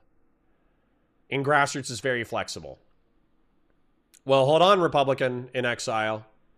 We got to see where Patriarch goes. Where's Patriarch going? Is he experiencing Kalinda? Okay. Quote. Okay. Okay. Patriarch paid for the content, so we're gonna do it. Sorry, guys. It might not be as sexy. It might not be as sexy as the other content. It might not be as algorithmically hot as the other content, but these people are all friends of the show. And I like them. And I want to be able to talk to these people competently about their perspectives. So, we're doing it. Kalinda's a friend of the show. So, all right. Let's do an intro. Let's get cracking. Hi, guys. Welcome. Well, hold on. Hi, guys. Welcome to Counterpoints. My name's Connor. I'm a science fiction, politics, and philosophy nerd, a Marine Corps and law enforcement veteran, and I got a special brand of psychic damage for you today. It's Lactoid versus Kalinda. And you're like, Connor, who's Lactoid? Who's Kalinda? Well, Lactoid is a libertarian debate bro who's been on the scene for a healthy chunk of time. Kalinda, I think, is a newer gal to the scene who has identified herself as like a center-left loner box orbiter, but realistically, she's a lot more pragmatic and a lot cooler than I expected, to be honest. When you say loner box, I'm assuming you're like giga progressive. But she's like a huge history autist. And so we had a conversation debate about historical stuff, and it was so fun. I love that conversation. And so since Lactoid is a libertarian debate bro who is isolationist and kind of anti-Ukraine, Kalinda is a history nerd who does support Ukraine. I understand that Ukraine-Russia isn't the sexiest topic on the planet, but these are all friends of the show. Wick TV is a moderator, friend of the show. Kalinda, friend of the show. Lactoid, friend of the show, debating a geopolitical topic. So, like the stream, share it with your friends, engage with chat, super chats. If you got them, memberships, if you got them, let's see what the friends of the show have to say today. Happen. But in the meantime, Ukraine and Russia still are in the midst of a conflict. And the question for tonight's panel, very simple. Should the U.S. fund Ukraine in their war? And we have some great guests to talk about it, and I'm curious to see where this goes. I'm going to give the mic first to Kalinda to introduce herself and give an opening statement, and I'll give it to Mr. Lactoid, and we will go from there. Kalinda, please. Hi, yeah, I'm Kalinda. You can find me at Kalinda Live on YouTube. I am also on Kick at Kalinda as well, but I don't really stream a lot there yet. I'm kind of new to the streaming space, but I love history and geopolitics, and that's usually what I talk about. So I guess my opening statement is I think that, yes, the U.S. should continue to help Ukraine because they are an American ally. They are also a NATO ally. And I think allowing countries to invade their neighbors sets a really bad precedent. And I think it would come back to bite America because it would destabilize Europe. And I don't think that would be good. America trades with Europe quite a lot. And it's better for America to be able to launch any sort of military action if they have to from Europe, like what they're doing in Iran right now really wouldn't work out particularly well if they were if they couldn't rely on being able to go to German hospitals or other places like that in order to to get their wounded treated or to launch military stuff from their European platforms and whatnot. Yeah, that. And I also just don't. I think that it wouldn't be good because China might look back and think like, hey, well, you know what? Russia managed to get away with it, so maybe we can get away with it too. And I don't think that like appeasement has never been a good idea. And Russia is probably not going to actually. They wouldn't stop at Ukraine. I don't think. Putin has made it pretty clear. He thought that the dissolution of the Soviet Union was like the greatest like tragedy of the 20th century. Yes, actually, just that. None of the other really bad shit that happened in the 20th century. That is what he thought. So yeah, I think he wants to reconstitute the Soviet Union. He wants his empire back. So yeah, and appeasing him isn't going to work as much as Donald Trump might think otherwise. So yeah, I don't, and I also think that Russia's invasion of Ukraine was wholly unjustified, which I'm sure is what this debate is actually going to be about, rather than the other thing. But that's all I gotta say. Okay, well, thank you for being here, and I look forward to seeing how this goes. Lactoid, please. I I'm Lactoid. You can find me at Lactoid TV on Twitch, Twitter, and YouTube. And I am in opposition to the U.S. funding Ukraine. We've already dumped just under $200 billion into this conflict, and it needs to stop. For the U.S. to fund any party to a conflict, I generally have two elements that I think are reasonable that need to be met. One, the party we are supporting has the moral high ground. And two, our support will be effective at ensuring the moral high ground is sufficiently achieved. I don't believe Ukraine has satisfied either of these elements. Us funding them does not appear to be efficacious due to the high amounts of spending, Ukraine's continued losses, and the fact we are pushing Russia into China's influence. And I don't believe that Ukraine has the moral high ground given the current power structures, authoritarian tendencies, and rejection of the self-determination of peoples within their country, which has been a continued problem for Ukraine, but which escalated dramatically with the 2014 Euromaidan coup that I believe we're going to spend a decent amount of time here discussing. It's my understanding. Kalinda had a lot of problems with the way that the facts that I was stating in regards to Euromaidan. So, yeah, I kind of want to start with that before we get into broader geopolitical questions as to, what's more beneficial for America or not. Because I think really, unless you're just like an ultranationalist, I think really these moral questions do matter to you, right? Okay. My frustration with this is we truly do view the CIA differently. I really do think Lactoid and I view the CIA differently. So throughout history, there's some nasty motherfuckers that do nasty shit, right? If you're talking about the Spanish Inquisition, if you're talking about the assassins in ancient Arabia, if you're talking about shit, I mean, that's really the only two that I can think of. Oh, maybe ninjas. Ninjas in China and Japan. I think shinobi jitsu, spying and assassination. Apparently ninjas didn't do as much assassination as they're portrayed to in popular media. Apparently they were much more like spies than they were assassins. But sometimes you just need some nasty motherfuckers who do nasty shit on your side. And so the way that I think about this is that, like, yeah, the CIA is nasty. They lie, they cheat, they steal, they manipulate power brokers in foreign societies in order to benefit America. But so what? Almost every country has an equivalent, at least any power player. Obviously, China has their own secret police. Obviously, Russia, quite famously, had its own secret police, the KGB. Obviously, Russia had its own soft power, hard power spy network during the Cold War. Obviously, China has a hard power, soft power spy network that it's currently using in order to steal military industrial technology secrets from the Western world. What the fuck? Right? Why are we pretending that the United States is somehow above dirty games? Yeah. The airborne kite says, oh, but when Jeffrey Epstein does it, it's different. Yeah, it is. Like, I would prefer that our intel operations don't involve ephebophilic sex trafficking. Actually, yeah. I would really prefer it if the CIA... You know how the CIA could win me back in reference to Jeffrey Epstein, right? Do you know how Mossad could have, prior to him killing himself, do you know how they could have won me back in reference to Jeffrey Epstein? They could have had Jeffrey Epstein be an arms broker and sex trafficker through the 80s, 90s, and thousands, obtaining information and being a power broker in the Western world. And then, rather than being complicit in the cover-up that allowed him to continue to operate, once that motherfucker didn't serve his purpose anymore, then they should have stolen all his fucking information and killed the motherfucker. Right? And maybe they did. I don't know. But, seriously, steal all his fucking information, garrote him on St. Thomas or whatever the fuck his island is. Then I would have been like, oh, okay, CIA.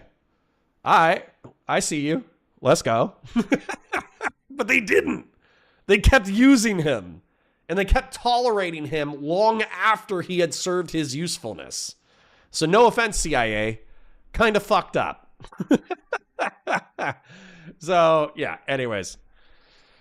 In reference to Euromaidan, I think that the people who are saying that the United States clearly favored the pro-democratic revolutionary forces within Ukraine, but they didn't do any high-speed, low-drag, secret squirrel shit. I think those people are more accurate.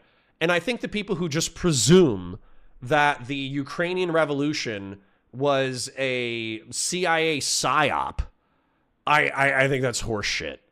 You don't have motherfuckers fight a decade-long war with 500,000 casualties on each side, and it was all a psyop. That's like horseshit, right? Airborne Kite says, God, I'm going to use the, oh, but when Epstein does it, it's different as often as possible. Oh, can a white boy have a little bit of motion? Can a Jewish guy have a little bit of fun? Brutal. Old School says, Connor, you think Epstein is the first the CIA worked with that was a rancid piece of shit? Absolutely not. But I think, like, once a piece of shit has exhausted his usefulness, you should probably kill him. That's all I'm saying. Somebody said, do better CIA. And I unironically am saying, do better CIA. Right? Use the sociopathic, murdering, sex trafficking pieces of shit of the world to advance America's interest. But once they've exhausted their usefulness, garrote them in the middle of the night. That's all I'm saying. What, the moral questions about, like, which moral questions? The ones about Ukraine and whether or not Russia had a right to invade? Yeah, they do. Ukraine and what they did.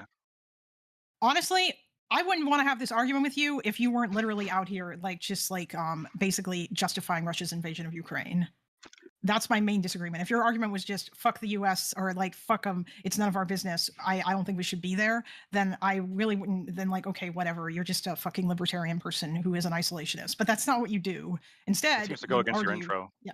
Well, I guess your intro you were talking about. Hold on, if I may. So I guess the prompt that you guys set up, we're not doing that. I guess I'm not sure. No, we're not, because Lactoid rejected the prompt. I wanted the prompt to be. You accepted the prompt I proposed. Yeah, I did accept the prompt, but we already know what this debate is going to be about, because every Ukraine debate you make it about the revolution of dignity.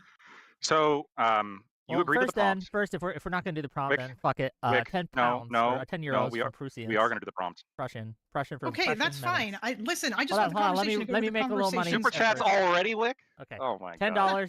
or 10 euros, I should say, from Prussian Menace to say thank you, Wick, for all that you do. Lactoid is my favorite person to dislike. Okay, that's it. I just want to make sure if you guys send me money to ask some questions, I'll put it in there. So just FYI. But go ahead. So in your intro, you went into discussing how you think that it's overall geostrategic for America to fund Ukraine. Yeah, I do think that. But then you just said that you wouldn't bother to have this discussion with me if I was just simply, hey, America needs to be more isolationist. In fact, you only want to have this conversation with me because I think there's critical moral problems with the way Ukraine has behaved itself, which doesn't seem to line up with your intro at all. I had another part of my intro, but the problem is that I feel like the prompt that we have set up here is like it kind of runs counter to what the conversation is actually going to turn into. Because every time you have a debate about Ukraine, this happened with Tim Pool, this happened on the last debate that was hosted on by Wick here between you and Lonerbox and Dylan. You make it about like Euromaidan and how Russia is actually justified in everything they're doing. Yeah, you specifically said multiple times that you want to discuss Euromaidan. Yeah, I did, but only because of the way that you frame it and the way you frame everything else about the war. Okay, so you wanted to argue about Euromaidan. Okay, are we arguing about Euromaidan? I guess. Look, okay. Here, let me ask a question then to both of you. No, I want to ask. Hold on. I want to ask Lactoid a question. Okay, go for it. I guess. Why did Euromaidan happen, Lactoid? Why did it happen? Okay, a little bit of a critique. I'm sure Kalinda is already aware of it, but in the debate space, it is viewed as poor form to agree to a prompt, agree to a time, agree to a debate, and then kind of say like, oh, well, realistically, I only accepted the debate prompt because I knew that eventually it would turn into this conversation anyways. Well, just do that anyways, right? Just do that anyways. Get through the prompt and then move the conversation, because this isn't like super formalized, right? Like the debate space is not super formalized, but you should at least spend the first, 20 minutes, 30 minutes fighting the prompt. And let's say that I'm with Kalinda in this regard, that fighting about Euromaidan is too myopic And not only that, with Lactoid, this is the way that I would pursue a debate about Euromaidan. Let's say that Lactoid is 100% correct about everything. Let's say that the State Department was putting its thumb on the pro-democratic revolutionaries.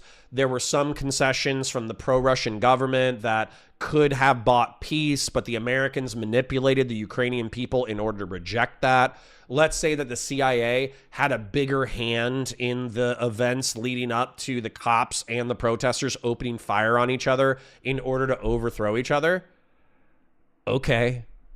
And the reason why I'm being so cavalier about that is because very clearly the revolution would not happen just because the CIA, to be clear, is 5 guys with a briefcase with a few $1,000,000 in it and maybe some guns.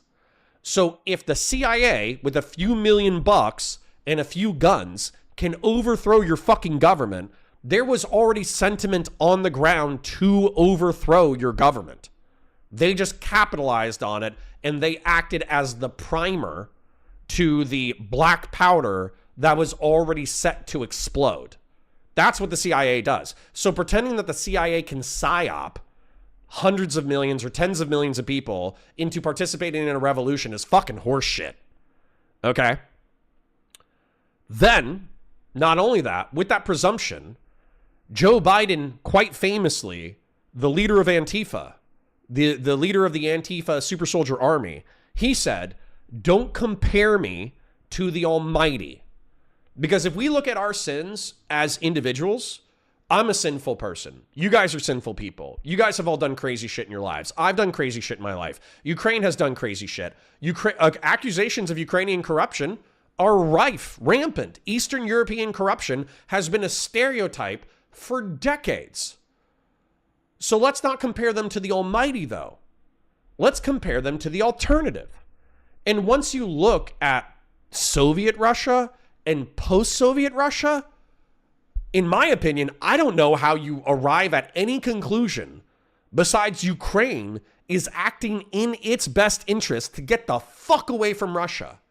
Because Russia is authoritarian, it's kleptocratic, it's had one ruler for the past 20 or 30 years running a puppet regime.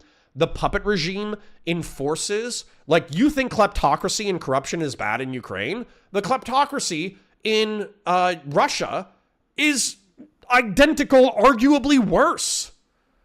So what the fuck? Like, what are we even talking about? You know, at least when it comes to trying to be more proximate to the West, Ukraine has the opportunity to modernize its military, work with Western law enforcement to reduce corruption, work with the State Department in order to become more modern, more democratic, more liberal. Whereas with Russia, it's going to remain an authoritarian, kleptocratic, dictatorial shithole. So not only is it in America's geopolitical interest to peel Ukraine away from Russia, it's in Ukrainians' interest in order to get away from Russia. So what the fuck? All right. Anyways, sorry for the rap. Sorry for the yap. But for me, like, even if we take this to Euromaidan, it's still a fairly obvious argument. Doobie says, Kalinda fucks up because she gets rattled easily, and it's obvious she did no research on the pro-Russian narrative as she wasn't ready for like 80% of Lactoid's counterattacks. Okay. But that's going to be like rhetoric versus substance. And especially like when you're first getting into the debate scene, I'm not going to be too harsh on somebody if they have good substance. They just don't know how to argue it well. That fucking happens. That happens to everybody. Dude, the way that I used to argue on Prime Kai when I first showed up was I would just spurg at Doobie and Demon Mama, and I just got baited. Every time fucking Demon Mama or Doobie threw fucking bait at me, I just got fucking triggered and I screamed at them. So, you know, if I was to criticize Kalinda's first real debate performance harshly, I think that would be unfair even to my own history. Politics JK renewed their membership. Did we see Trump's Pope post on Truth? Truly batshit insane? Yeah. I would be upset if it wasn't so predictably stupid. ET for 2 says, did you see the recent one-on-one for Dean Withers versus MAGA? No, but I would love that. Please remind me of that. Anyways, back to it.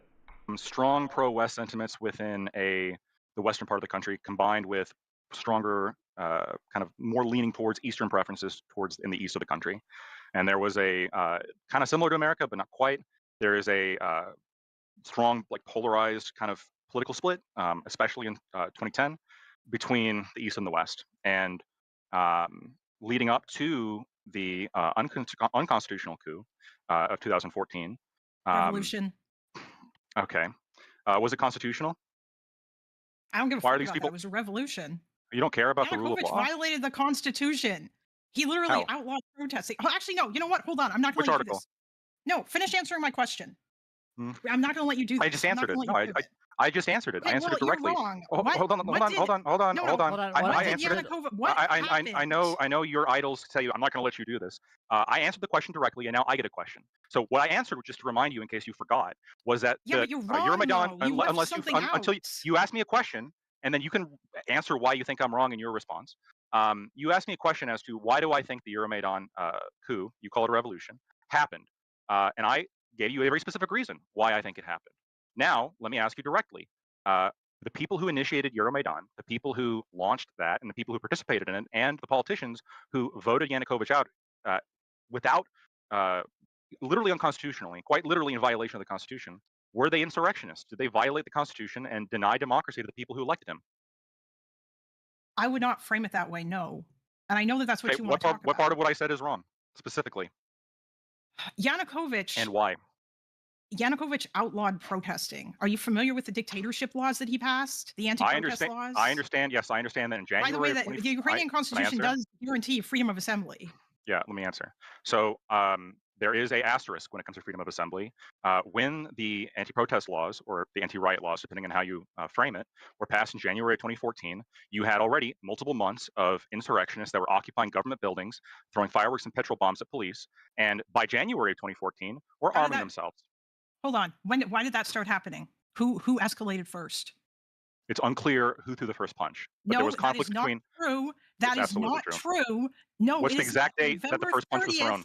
November 30th at 1 o'clock in the morning, the Berkut went into Maidan and they violently kicked everybody out and they beat them up, and all of these people were unarmed. That is what happened. If I have an article, that's the escalation. If I have an article from November 28th, 2 days before you just said, about how they broke into and occupied a government building, would that change your mind? What? You just said the first punch was thrown on November 30th. If I have an article from November 28th, 2 days beforehand, about anti-government protesters breaking into and occupying a government building, would that change your mind? You seem to be very confident in saying November 30th. Can you show me this article? Sure. DM it to me. I can bring it up on the screen. I will. I will DM. Put it in the group chat. Actually, because the 25th. The 25th. So 5 days beforehand. My bad. Okay, do both. Send it both to the group chat or whatever. And so, sorry, gonna go full screen real quick just because somebody donated, but their name is long and I want to see what their name is. Airborne Kite for 5 says, really good video on Russia, Ukraine, NATO. Is NATO, Russia, Philosophy, and John Mearsheimer by Armchair Violence strong recommendation. Got it. And then Doobie says, so essentially a successful January 6th, which we're apparently okay with now because we don't care about democracy. So, okay.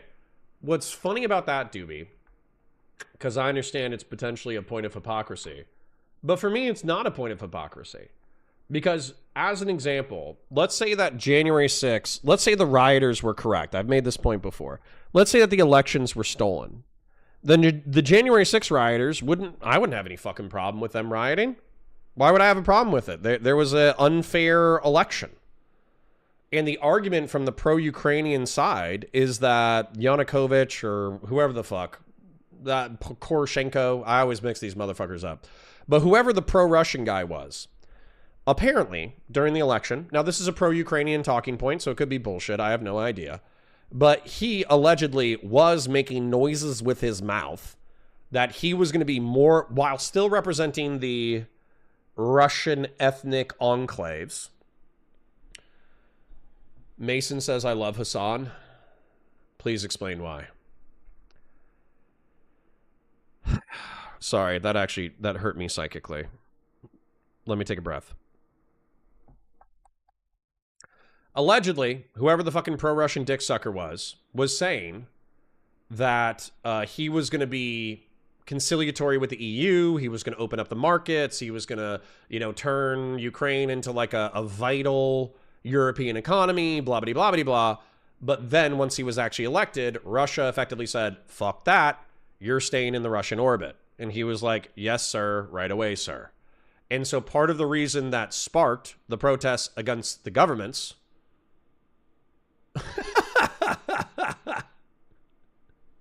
Mason jumped in, said, I love Hassan. And then I said, why? And then they said, goodbye. I was like, okay. All right. See ya. What a silly interaction. Now, that's, of course, a pro-Ukrainian talking point. So, the protesters, Doobie's probably right from a legalistic perspective that the protesters should have protested, not rioted. So let me guess, you're a pro-Zionist. I'm gonna allow myself to get one guide because this is pretty funny. I'm a tepid Zionist. I would like the two-state solution. You didn't need to delete that. I'm a tepid Zionist. I think Israel deserves plenty of criticism. I would prefer to freeze the borders and have a two-state solution. I do think that Israel currently right now, with its current government annexing the West Bank, southern Lebanon, and Gaza, is pretty fucked up. I am worried about, ethnic cleansing and all that kind of shit. But I am, also I'm not a fan of Hamas. And let's call it counter-revolutionary violence. Okay? Now, Doobie kind of cuts to the core of it. I think violent coups to overthrow democratically elected governments are bad, yes. He couldn't get the deals he wanted from the EU, so he turned back to Russia, if I recall. Right. And so the arguments from the pro-Ukrainians is that once they made the Russian deals, they would be set on a track of remaining a Russian orbiter. That was the that was the argument from the pro-Ukrainians. Now, I agree with you that in spirit, they should have just waited for the next election, elected a pro-EU character, negotiated the right deals, rescind the Russian deals, hopefully not get assassinated, etc., etc. But then you get into all these pressures. For instance, like, what was it? Ukrainian political figure poisoned by Russia but survived. So, former Ukrainian President Viktor Yushchenko was poisoned with high-grade dioxin in 2004 during his campaign for the presidency against a pro-Russian candidate. He survived, but the incident left him permanently disfigured and suffering severe health issues, and he blamed Moscow for the assassination attempt. So that's what I'm saying. Like, that's who you're dealing with, right? This motherfucker in 2004 was running as the pro-EU candidate, and then either a Russian sympathizer or a Russian actually fucking injected him with dioxin, nearly killing him, permanently disfiguring him, and fucking up his health. Then there's this guy. There was like a radioactive assassination. Russian radioactive assassination in the UK. Poisoning of Alexander Litvinenko. So Alexander Valterovich Litvinenko was an officer of the Russian FSB, formerly the KGB, until he left the service and fled the country in 2000, defecting to the UK. So in 1998, Litvinenko and several other Russian intel officers said they had been ordered to kill Boris Berezovsky, a Russian businessman. After that, the Russian government began to persecute Litvinenko. He fled to the UK, where he criticized the Russian President Vladimir Putin and the Russian government. In exile, Litvinenko worked for the British and Spanish intelligence, sharing information about the Russian mafia in Europe and its connections. On November 1st, 2006, Litvinenko was poisoned and later hospitalized. He died on 23rd of November, becoming the first confirmed victim of lethal polonium-210-induced acute radiation syndrome. Litvinenko's allegations about misdeeds of the FSB and public deathbed accusations that Putin was behind his poisoning resulted in worldwide media coverage. So just pretending that, like, oh, the Russians are just Democrats, they fucking love democracy, and the Ukrainians are just, they can make their own choices through the democratic system. It's like, yeah, that's kind of true. It's also true that if you piss off Russia sufficiently, they're going to fucking inject you with dioxin or inject you with fucking polonium-210. What is dioxin? Dioxin is a highly toxic, persistent environmental pollutant primarily produced as unintended byproducts of industrial processes such as waste incineration, chemical manufacturing, and paper pulp bleaching. You know what I'm saying? So, you know. Look up George Markov and the umbrella stab. George Markov umbrella stab. So, George Markov was a Bulgarian dissident writer. He worked as a novelist, screenwriter, and playwright in his native country, the People's Republic of Bulgaria, until his defection in 1969. After relocating to London, he worked as a broadcast journalist and the BBC World Service. Markov has used such forms to...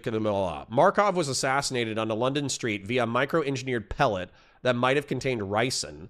Contemporary newspapers' accounts reports that he had been stabbed in the leg with an umbrella delivering a poison pellet wielded by someone associated with the Bulgarian Secret Service. Annabelle Markov recalled her husband's view about the umbrella, telling the BBC's Panorama program. In 1979, he felt a jab in his thigh. He looked around and there was a man behind him who'd apologized and dropped an umbrella. I got the impression as he told the story that the jab hadn't been inflicted by the umbrella, but the man had dropped the umbrella as cover to hide his face. It was reported after the fall of the Soviet Union that the Soviet KGB had assisted the Bulgarian Secret Service in this assassination.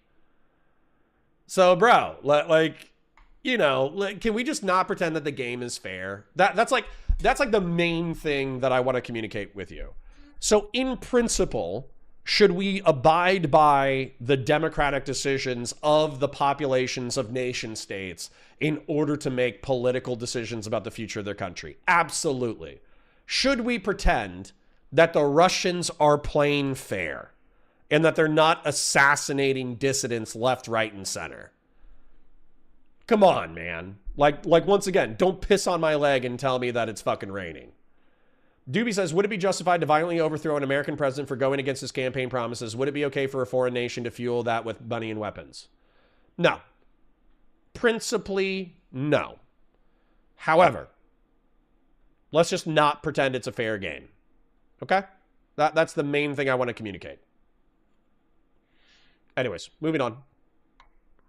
And we can pull it up and you can show what you want to show.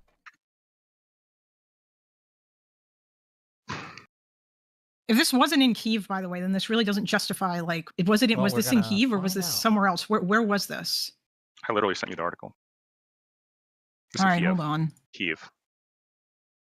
What? I'm not going to pronounce it the Russian way.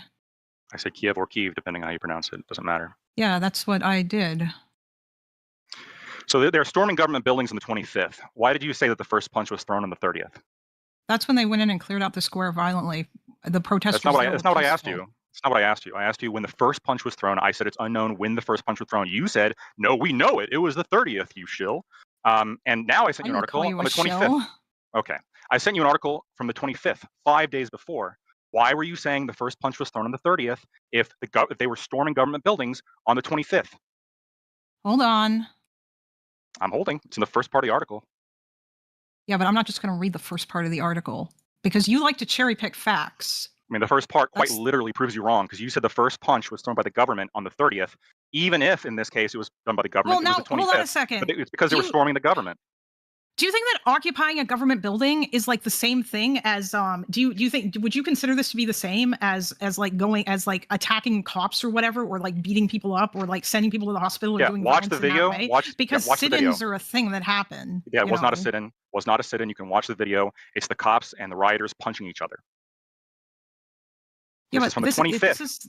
This is a 1-minute video, though. Is this the beginning of this? Like, I have no context. You said the first punch was on the 30th. Here's a video of it happening on the 25th. You're wrong. You're trying to say that. Why are you so confident with your wrongness? Okay, fine. You know what? I'll walk that back. Fine, you're wrong. Here's the problem. Okay, walk that back. The problem. I'm going to hear that a lot in this discussion, I think. No, I don't think that you are. The problem. That is so rude. I do feel like this is missing the trees for the forest, not the forest for the trees. So I think this, I think that saying applies to, like, but let's make sure that I'm using this correctly. Missing the forest for the trees meaning... Missing the forest for the trees means focusing too much on small individual details, the trees, and failing to understand the larger overall situation or big picture of the forest. It describes someone who's too involved in the specifics to see the broader context. This is actually like, for me, this is 100% it. If somebody throws a punch and then the other person fights back, but then they're in a mutually existential fight for the outcome, then we should evaluate the outcome. And if one outcome is clearly better than another, then we should probably angle towards the preferable outcome. If you're an American imperialist, like me, somebody who believes in mixed economy capitalism and liberal democracy spreading itself both through soft and hard power, then clearly Ukraine ending up in a Western orbit is preferable to Ukraine becoming a vassal state of Russia, effectively becoming like a Belarusian-style puppet. So regardless of who threw the first punch, who gives a fuck, right? We're playing a game of geopolitics. If we use a legalistic lens in reference to like every armed conflict across the entirety of the planet, you will always be able to accuse the other side of more nefarious behavior than what your side is guilty of. Sometimes it'll be true, sometimes it won't be true. So why are we focusing in on the trees instead of the forest? You know, seems silly to me. Got a super chat, Alishness for the 5. Is it just a coincidence that Trump hosted Miss Universe in 2013, right before his bid for presidency, or that he still holds copyrights in Russia? He is a Russian shill. I mean, he does seem to have a friendly relationship with Russia, and he does not seem to want to help out the Ukrainians in their struggle for independence. So, yeah. I agree with your analysis. Is that you are trying to say that the protesters here were the ones who threw, like, that you seem to be trying to say the protesters threw the first punch, and we don't fucking know if that, like, I said we don't know. What was my answer? I said we don't know who threw the first punch. Yeah, because you like to like obfuscate. By the way, none of this justifies outlawing protests. You directly lied about the date of when this happened. And you're accusing me of obfuscating. Justifies outlawing protests. I thought we were gonna or the nights or the shit that happened on November 30th. Okay, so like I sent you. You don't. I specifically said. Do you think that all these protesters were one amorphous blob? You are lying about what I said, and then you accuse me of obfuscating while you yourself are lying about what the evidence shows. You started off by saying, because I said we don't know exactly when the first punch was thrown, which is a very humble answer. I don't know exactly who threw the first punch. You said, no, we know exactly who did. It was the government when they stormed a protest in November 30th of 2013. I show you an article of protesters fighting with and punching the cops, and the cops punching with and fighting with protesters on November 25th. And while maintaining, I don't know who threw the first punch.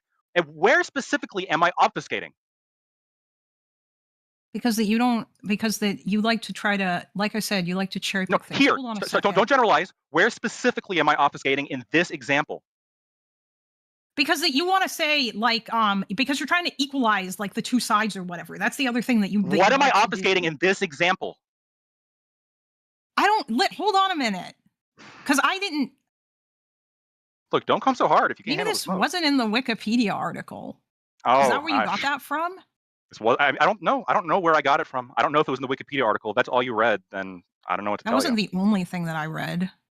Clearly, you didn't see that. One of the things that I read. No, there's a lot of shit that happened, dude. Okay. Yeah. So you're right. Wait. You're right. There's a lot of shit that happened. Wait a minute. And knowing exactly the date of and exactly who was the first punch. When we don't know. Kalinda, just a minute. Kalinda, go ahead. I'm going to give you the mic, but then I have a question for both of you. This is specific feedback to Kalinda. I hope that Kalinda and I are internet autistic friends for many years to come. Don't get trapped in arguing a point that isn't necessarily reflective of the thrust of your argument, right? So if I had to guess what the thrust of Kalinda's argument is that geopolitically, the United States of America taking an interest in Ukraine is geopolitically rational. I'm sure that Blacktoid and Doobie would also argue that Russia taking a geopolitical interest in Ukraine is rational. But then we have to evaluate the ideologies that govern both societies and which one we prefer. So I do think that the United States, generally speaking, is a mixed economy capitalist society. It is liberal in that it guarantees a certain amount of freedoms to its citizens. It does abuse those freedoms relatively routinely, but we do have a judicial process that allows us to administer those abuses and hopefully rectify them and aim towards better justice. Whereas it does seem like Russia is a kleptocratic, murderous, authoritarian regime that's been under the leadership of a single person for decades, arguably since the late 90s. That Doobie brings up in our chat that, like, for instance, the reason why I don't like Ukraine is because they murdered my boy. They tortured and murdered my boy, Coach Red Pill, who was a fucking Russian dick sucker. Rest in peace, I suppose. But which, like, traveling to a foreign country at war and then doing propaganda for the enemy side, I don't know how that fucking makes sense. You can make, like, legalistic or moral arguments that in a free society he should have been allowed to be a pro-Russian dick sucker in a country at war. But, you know, just on a logical basis of, like, hey, should I travel to Eastern Europe in an active combat zone and then do propaganda for the enemy side? I can't imagine a single fucking universe in which that's a good move. Then, the other reason why Doobie hates Ukraine is because they allowed neo-Nazi militias to torture and murder civilians and intimidate civilians into fighting the Ukrainian war. Okay. And Russia emptied their fucking prisons, including neo-Nazi gangs, in order to fight for the Russians, promising them reduced sentencing. They released murderers and rapists to be cannon fodder on the front fucking lines. So how is that not equivalent or arguably worse? You know, once again, don't compare me to the almighty, compare me to the alternative. Airborne Kite renewed their membership. It would not consider they fought the cops in a government building as a punch in the context of Euromaidan. Well, frankly, you know, as a former law enforcement officer, I think beating the shit out of protesters is funny. So, you know, depends on context, right? If they're, like, sitting there chilling, not so funny, right? Not as funny. Beating up old men, beating up old women, beating up children, not as funny.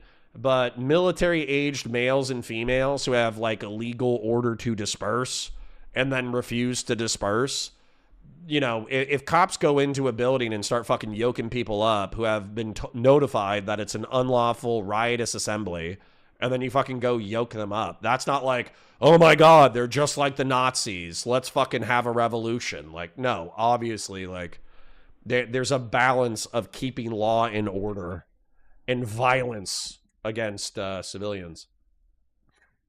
Doobie says, a civil war, they violently overthrew the government and then started imposing discriminatory laws on ethnic Russians who just had their government stolen. I mean, that's a civil war, don't you think? Regardless of whether or not you morally load the statement, I think that's a civil war. Doobie says, I get the argument. He shouldn't have gone and reported in ways the Ukrainian government disliked because Ukraine isn't a liberal democracy, which is another reason we shouldn't be supporting them. Okay. All I said was that it was kind of like a wildly unsafe game plan. Once again, regardless of how you morally load it.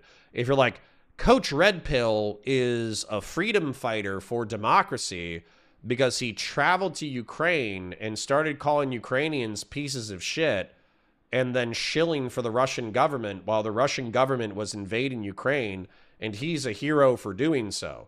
I think that's stupid, but you could believe that. But that has nothing to do with the statement of whether or not it's dangerous. I think we can both agree that descriptively, that's massively dangerous, regardless of the moral content of the statement. Same thing with Lauren Southern, right? Lauren Southern going to Turkey in order to hang out with mass migration, getting detained by Turkish police, and almost getting killed by a few migrants.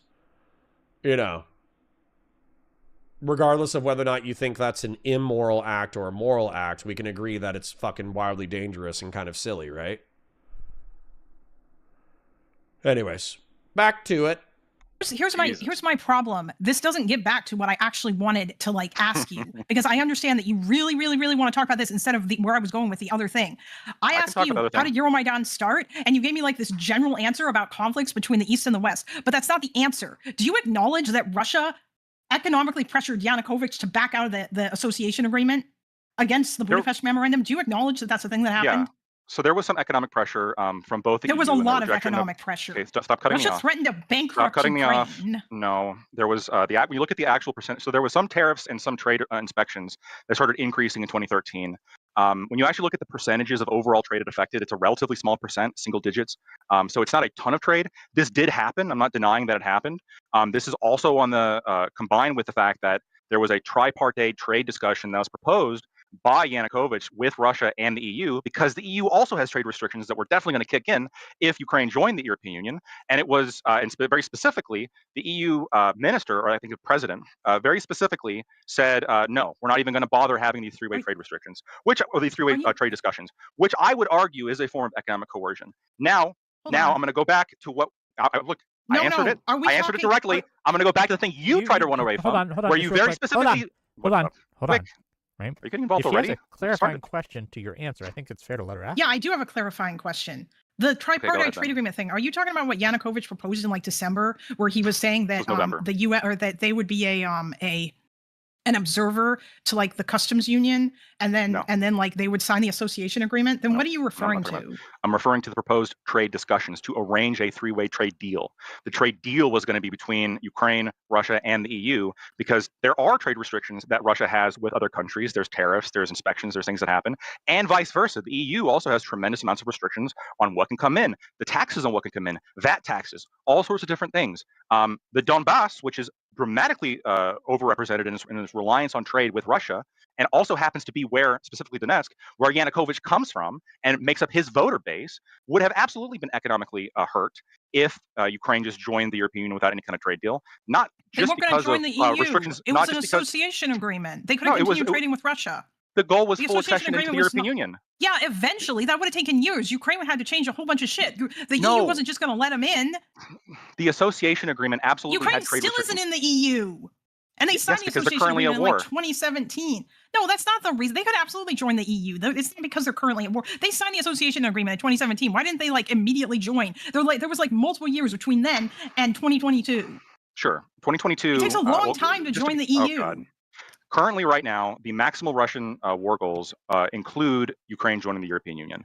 The accession agreement that was being pushed for in 2013, that was delayed. I mean, this was the whole point of Euromaidan to begin with, let's not forget, would have led to trade restrictions on Russia.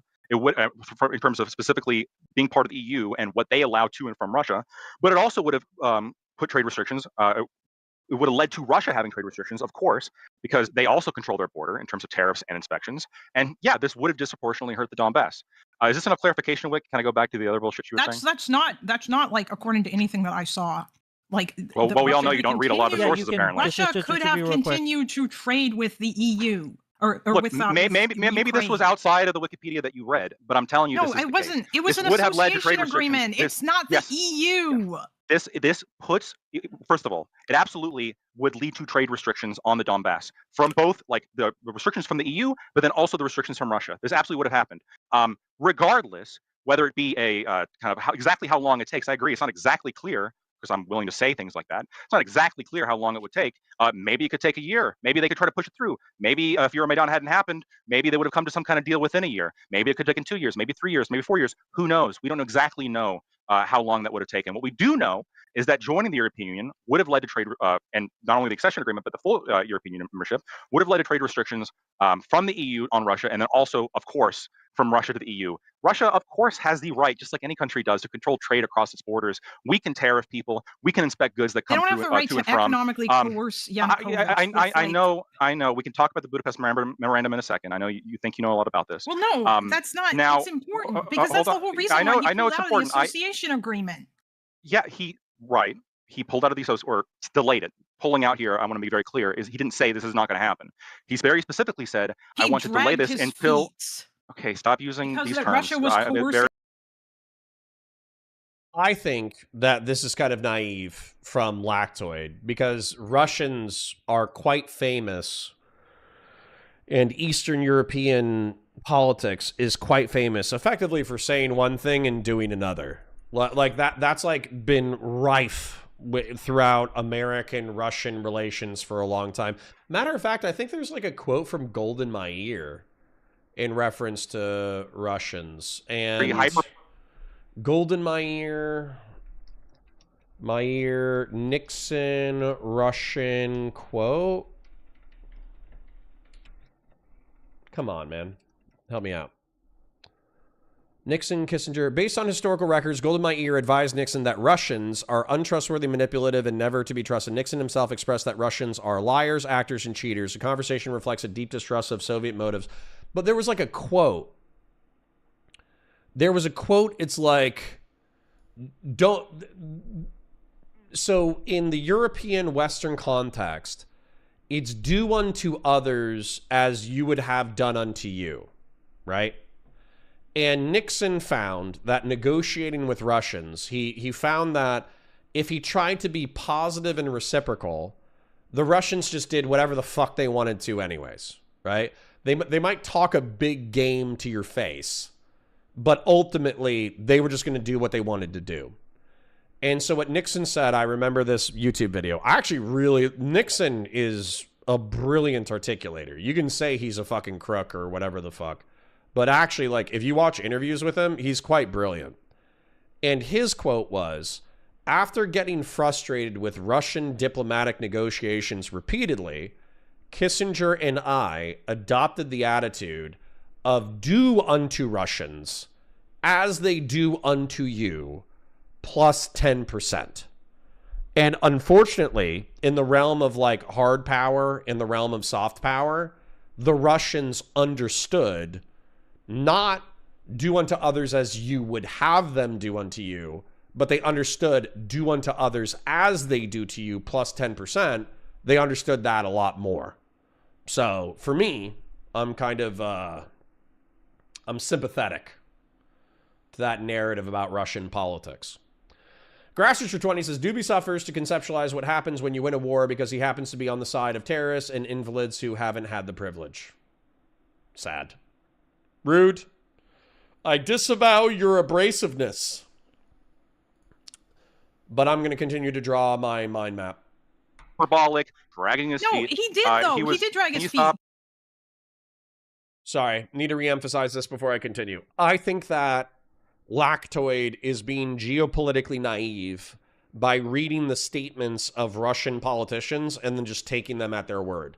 So, for instance, if Kalinda is correct that they signed some kind of associative agreement with the EU, and then they could have joined the EU next year, and then the pro-Russian representative dragged his feet about joining the EU, then, you know, I think that pro-independent Ukrainian folks could view that as negotiating in bad faith. He wanted to concede that the EU association agreement in order to satisfy the pro-independent Ukrainian folks, but he didn't actually follow through, even though the process was simple, because he wanted to maintain his political tie with Russia. I don't feel like that's like an absurd, you know, reading of the world. By the way, he was super good. Hold on. There will be order in this court. You got to let Lactoid finish his statement, and then you can question and press him and all that, right? Lactoid does have to have space to finish what he has to say. Sure. So there absolutely would have been trade restrictions from on both ends, and you're right that this was probably the main factor, or at least at the very least a major factor. I'm guessing there was probably other factors at play, but I'm perfectly willing to concede this was a major factor in the reason why Yanukovych delayed the accession into the EU agreement, very specifically in order to work out a three-way trade deal with Russia. This was in November of 2013. He very specifically said, we're delaying this, and so we can negotiate a three-way trade deal with Russia, so we're not going into this in a way that could dramatically hurt the people that vote for me disproportionately in the Donbass, the people who overwhelmingly have economic ties with Russia. And what was the EU's response to let's even have negotiations, let's even have three-way trade negotiations? No, we're not even going to bother. We're not even allowed to do that. We're not even allowed to have these three-way trade discussions. Now, I think that is a portion of that is also economic coercion, but I mean that's up for debate. Okay, go yeah, ahead, but I mean, did the EU sign a an agreement that they wouldn't economically coerce Ukraine, even though like that. Also, hold on. Wait a minute. First of all, it's not an EU like accession agreement or whatever. You keep saying Accession. that. It's like Accession. it's an association agreement. It's not the same thing. It's an accession agreement. They're very specific goals for Ukraine to join the European Union. Yes. You're saying that because that you want to make it seem like Ukraine was like on the cusp of joining the European Union. They were on the path. Sign this thing. They were on. It would put them absolutely on the direct path. Years. I don't know how long it would take, and you don't know either. Why are you so confident in all these claims when you're just demonstrably wrong? Okay, exactly how many years? Wait. Exactly how many years? Exactly how many years? Stop. Exactly how many years would it have taken Ukraine to join the EU? Go ahead and tell me why you know that. I don't know how many years, but I know that it takes way longer than you think. Oh, you thought, like, we don't know. It's going to take like 2 or 3 years. You do realize I don't know. There are certain requirements that you have to meet in order to join the EU. By the way, I understand. We don't know the speed that Ukraine could have. Hold on, Lactoid. You gotta let her finish. She let you finish. Yulia Tymoshenko out of prison. Yeah, go ahead. Letting Yulia Tymoshenko out of prison was one of the EU's demands. The EU would have had a whole bunch of shit that Ukraine was going to need to do in terms of cleaning up their corruption. And this is the kind of shit that would have taken years. They required the same thing of Hungary when they joined the EU. They weren't just going to turn around and let them do it like in 2 or 3 years after they signed that agreement. It would have taken years. And yes, my understanding is that Ukraine was still going to be able to continue to trade with Russia. Also, Yanukovych was pretty gung-ho about the association agreement up until like November. He was talking about it. He called all of his everybody from the Party of Regions to a meeting, and people went and they spoke about this afterwards to Reuters. Reuters did this really good, really interesting big piece about like Yanukovych and everything, where he was like yelling at these people about how we're going to sign the association agreement, you guys. And like there were people who were mad because yes, people in the Donbass did have very real economic concerns about like Ukraine potentially joining the EU, and they were worried about like austerity and measures and all that other shit that the IMF and whatnot might impose upon them. I'm not going to say that that's not real. Obviously it was real, but like I'm just saying Yanukovych did this really weird about face all of a sudden, and it was clearly because that Russia was like continuously like fucking with him. He probably would have signed the agreement if Russia wasn't like economically coercing him. So you kind of have to acknowledge that the Euromaidan occurred because of Russia. Can I respond, Wick? Of course. Okay. So regarding this path of the EU thing, you don't exactly know, and I don't exactly know, which I've said the entire time, how long it would take. We don't know what kind of things the EU would kind of waive, kind of other demands that they would make to join the EU. If they would choose to waive any of those, they do that for certain countries. When it comes to what sort of ones they'd stick by, how long it would take Ukraine to comply with any of the demands from the EU in terms of joining the EU, we don't know the timeline. But what we do know, and I think what you just admitted, that there was concerns as to EU austerity politics in the Donbass, is that at some point, whether it be 2 years, because you don't know for sure that couldn't happen, maybe a year, you don't know for sure that couldn't happen, whether it takes 10 years. 10 years that at some Hungary. point, whether it takes 10 years, I know you're citing Hungary, I get it, countries are different. It doesn't matter unless you have a trade deal worked out, which was the proposal. I mean, this was why Euromaidan was so important, right, to the protesters, which is unless you have some kind of proposal, this locks Ukraine into a certain path. Euromaidaners wanted Ukraine to be locked into a certain path, and the people against Euromaidan did not want Ukraine to be locked into a certain path. They wanted a three-way trade deal. It actually doesn't, but okay. Hold on, I'll let you talk. It does. Yanukovych wanted the country to have a three-way trade deal with the EU and with Russia. This was rejected by the EU specifically. They didn't even want to show up to the talks.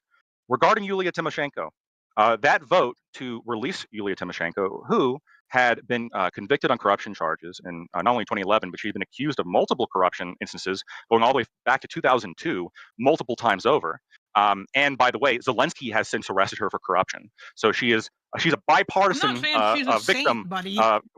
Sure, but maybe that whole hey, she's doing corrupt shit. If Zelensky's currently arresting her and Yanukovych is currently arresting her, maybe she's doing fucking corruption, dude. Regardless, the Verkhovna Rada had 3 separate votes on whether or not to let Yulia Tymoshenko out of prison. All 3 of those votes from the legislature failed. This wasn't Yanukovych saying, I will never let Yulia Tymoshenko out no matter what the Verkhovna Rada says. The Verkhovna Rada specifically did not vote to allow Yulia Tymoshenko out. Can I ask a question? The reason why this is important is because you quite literally have the EU.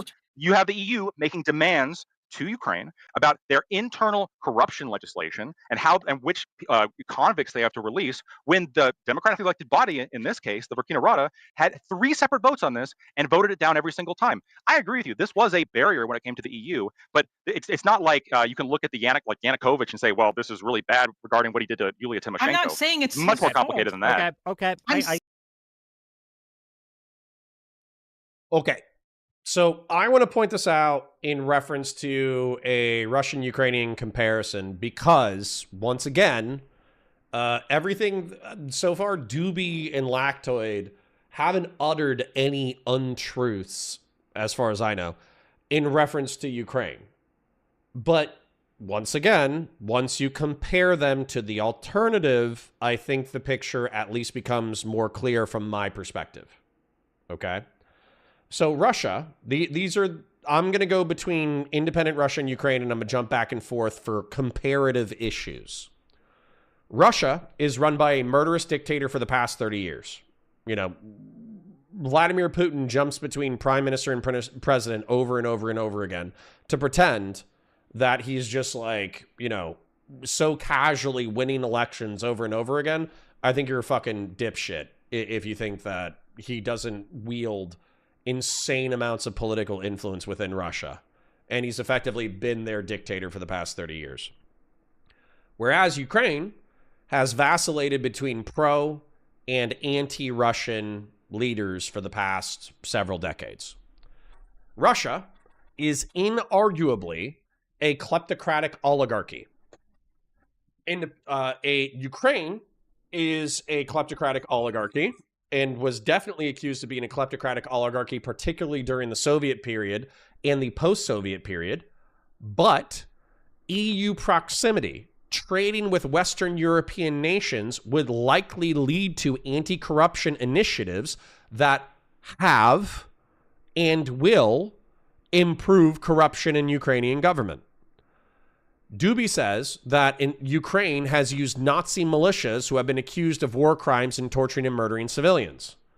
The Russians have tortured and murdered civilians, and they emptied their jails of Nazi militias to be used as cannon fodder in their fucking war. These are not even identical. I think there's an argument that Russia did something fucking worse, right? Now, another claim that Lactoid has done, and I think Doobie has done in the comments, is that Ukrainians, when Donetsk and Luhansk broke away as provinces, the Ukrainians started an artillery bombardment of eastern Ukraine that allegedly killed 15,000 people over the course of a decade. Well, Russia, by seizing eastern Ukrainian territory and by seizing Crimea, has started a war in these territories that arguably has caused 1 million casualties, right? Isn't it like 250,000 Ukrainian dead, 250,000 Russian dead, 250,000 Russian injured, 250,000 fucking Ukrainian injured? Right? I mean, that's pretty fucking bad. Regardless of the nobility of the cause, I think starting a war that results in 1 million casualties is pretty fucking bad, right? Ukraine has limited dissident speech, they've passed anti-Russian discrimination laws, and they killed Coach Red Pill, which is Destiny's friend, not Destiny's friend, Doobie's friend, right? Russia routinely assassinates dissidents via poisoning domestically and internationally. I mean, I think these are comparable, very comparable. Arguably, Russia is worse once again, but I'll leave it up to you. Ukrainians, the independent Ukrainians, overthrew an elected government due to tensions over their Russian orbit, which is effectively what they're arguing about in this debate. Russia used militias and Russian sympathetic militias and special forces to intimidate Eastern Ukrainians and Crimeans into overwhelming electoral memorandums that were like 99% let's be Russian puppets. And I think that when you go to vote and you have a dude in a balaclava with an AK-47 and he's standing next to the polls and he's probably a Russian Special Forces guy, you probably know which way to vote, right? Let's be real. Russia is routinely accused of corruption. Ukraine is routinely accused of corruption. So my point is that if you bring up a sin of Ukraine, I'm going to be able to bring up a sin or even worse sin of Russia. And so as a result, if they're comparable on a moral basis, even though I think that I am infinitely more sympathetic to the Ukrainian narrative, why the fuck wouldn't I just support Ukrainian independence if it results in Ukraine becoming more Western, less corrupt, more economic trade with the West, clearly a pretty strong American military ally? They've been fighting one of the most powerful militaries on the planet for a decade, and they fought them to a fucking standstill. Why do I not want Ukrainians on my team? Ukrainians are fucking badass, dude. What? They could have rolled over, just let Russia take Kyiv. They could have just let Russia fucking take the entirety of the government. What's his fucking face? The guy who's in charge, I can see his name. The fucking gay actor who participated in the European talent show who's been running Ukraine for a fucking decade. That guy could have run. He could have gone into hiding. He could have gone to the United Kingdom and been a ruler in exile and done fucking speeches about Ukrainian independence. He could have become a fucking millionaire by talking about the plight of the oppressed Ukrainian people as a leader in hiding. And instead he stayed and he fought. So why wouldn't I want that? Yeah, Zelensky. Why the fuck why wouldn't I prefer that? Literally, the only argument that I think pulls at my heartstrings, he's not gay, he just did something gay. I think he danced in high heels or some shit. He played a little goofy song. He did some fucking homophobic comedy in the 2010s. Yeah, forcing people to fight for a nation is essentially slavery. You understand Russians have conscripts. You understand that okay, so here's another thing. The draft, okay? Here we go. Ukraine has a draft and sends conscripts to the front. Russia has a draft and sends conscripts into the fucking meat grinder routinely. Like, you understand that that's not a unique moral argument.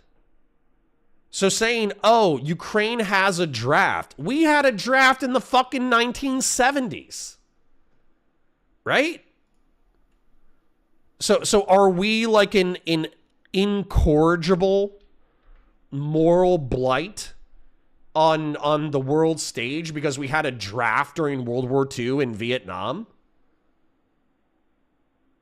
Doobie says, the other guy rapes people too. Doesn't justify you raping someone. Sure.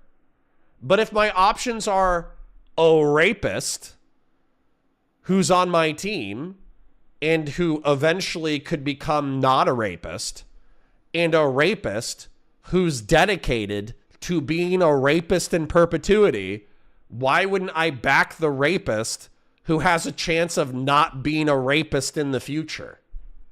You know? And you're like, no. It's better if we let the rapist rape the rapist, and then they can both be rapists in perpetuity. It's like, how the fuck does that make sense? At least with our calculation, the rapist has a chance of not being a rapist anymore. Like, it's very silly. Barabbas says, should I convert to Judaism because Doobie is anti-Semitic and this hates that? Or should I convert to Islam to declare him haram and issue a fatwa? Honestly, dealer's choice, Barabbas Antioch. Both of those sound fun. Fucking. Oh, you guys are crazy. You guys are crazy. Being like, yeah, I truly don't understand the logic of, well, Ukraine has a draft and throws conscripts into the fucking meat grinder. And it's like, yeah, Russia does too. What the fuck? The fuck? You know, that doesn't make any fucking sense. You know? Excuse me. Kay says that, but you don't have to choose. I think that's his point. But Kay, you know, we've been over the trolley problem a million fucking times, right? Not choosing is a choice. Not choosing is a choice. Let me show you guys a geopolitical map real quick. So, Ukraine maps. There are two things that are going to happen. Okay? There's one of two things that's going to... Well, actually, there's three things that could happen. So, this is Russia. They are a kleptocratic oligarchy run by a murderous dictator for the past 30 years. They've emptied their jails of Nazis to be cannon fodder in Ukraine. They started a war by seizing Crimea, Donetsk, and Luhansk, starting a war that has caused 1 million casualties total. They routinely assassinate dissidents via poisoning domestically and internationally. They've used militias and special forces to intimidate Eastern Ukrainians and Crimeans into leaving Ukraine. They're routinely accused of corruption. Russia has a draft and sends their conscripts into the fucking meat grinder routinely. Okay? So regardless of what Ukraine does, I don't think Doobie or any of the isolationists actually contend with any of these points. I think they know all of these points are true. Okay? And then Ukraine has been accused of similar crimes. Right? And I'll just say similar. I think the Ukrainians are going to argue that they are substantially morally preferable to the Russians for, oh, well, the what's their militia that everybody talks about that's actually like 2,500 people that are Nazis? Everybody always brings them up. What's the actual Nazi militia? I forget their name. Anyways, the Nazi militia is like 2,500 fucking people. And Ukraine itself is a country of tens of millions of people. So letting 2,500 fucking Nazis fight in your army during an existential conflict, okay, whatever. Azov, thank you. Azov Battalion. Okay. So there's three options here. The option that Doobie wants, and I think Lactoid wants, whether they'll admit it or not, they want all European support of Ukraine to collapse. All Western support of Ukraine ends. And as a result, despite the Ukrainians putting up a pretty good fight for a decade, they just get fucking raped. Right? Kyiv gets taken. Lviv gets taken. All these places get taken. There's a refugee influx of people who do not want to be Russian. They go into Poland and Slovakia and Czech and Germany and all that kind of shit. Literally tens of thousands, hundreds of thousands of people flee the Russians and create another fucking refugee crisis in Europe. And then as a result, Ukraine becomes a buffer state of Russia, and it's effectively Belarus. So the Russian Empire is reestablished. They don't have Estonia. They don't have Latvia. They don't have Lithuania. They don't have Poland. They don't have Slovakia. They don't have Hungary. They don't have any of these places. But Ukraine is fucked. Right? That's I hate to say it, but that's the libertarian option. Tens of thousands to hundreds of thousands of people fleeing Ukraine in order to go into Western Europe, and Ukraine falls.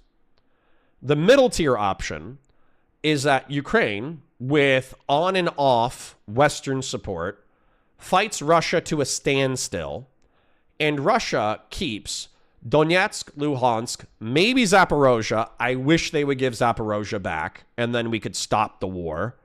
I wish Dnipro, Zaporozhye, and Kharkiv Oblast remained in Ukraine, and then they could concede Luhansk and Donetsk and Crimea, and we could call it a fucking day. Everybody can stop murdering each other. That would be great. And then, over time, Ukraine can be economically and militarily incorporated into the Western world. And eventually, I would love to see them in NATO. They've proven themselves to be competent warriors. They've proven themselves to be fierce, independent fucking warriors who are willing to die in order to preserve their nation. I think it's beautiful. So I would love to have Ukraine in NATO. I would love to have Ukraine in the EU. I would love for Western Ukraine to become a part of the Western orbit. I think it's fucking beautiful. I think it's a beautiful revolutionary story akin to the story of the United States of America. I think it's fucking gorgeous. That is the centrist perspective. I think that is probably the most likely scenario to actually happen, is they're going to fight for another 5 to 10 years. They'll eventually get the Russians to a standstill. And then eventually Ukraine will spill so much blood that they're going to concede Donetsk, Luhansk, maybe Zaporozhye and Crimea. Okay? The third option is with Western support and technological advances and the military ingenuity of the Ukrainian people, they are going to rape the Russians through creativity, and they're actually going to take back Donetsk, Luhansk, Zaporozhye, and Crimea, which I think is kind of a pipe dream, to be honest. But it's possible. And if you talk to Ukrainians, that's how they talk. They're like, yeah, we're getting fucked up. Yeah, we've lost a ton of people. Yeah, morale on the front lines is kind of dipping. It's not that great. But we also got murder robots. We got track-based ground murder robots. We got flying murder robots. We have murder robots with machine guns on them. We got murder robots with bombs on them. And every time the Russians try to take territory from us, we bleed them fucking dry. And so as a result, the Russians are going to falter eventually.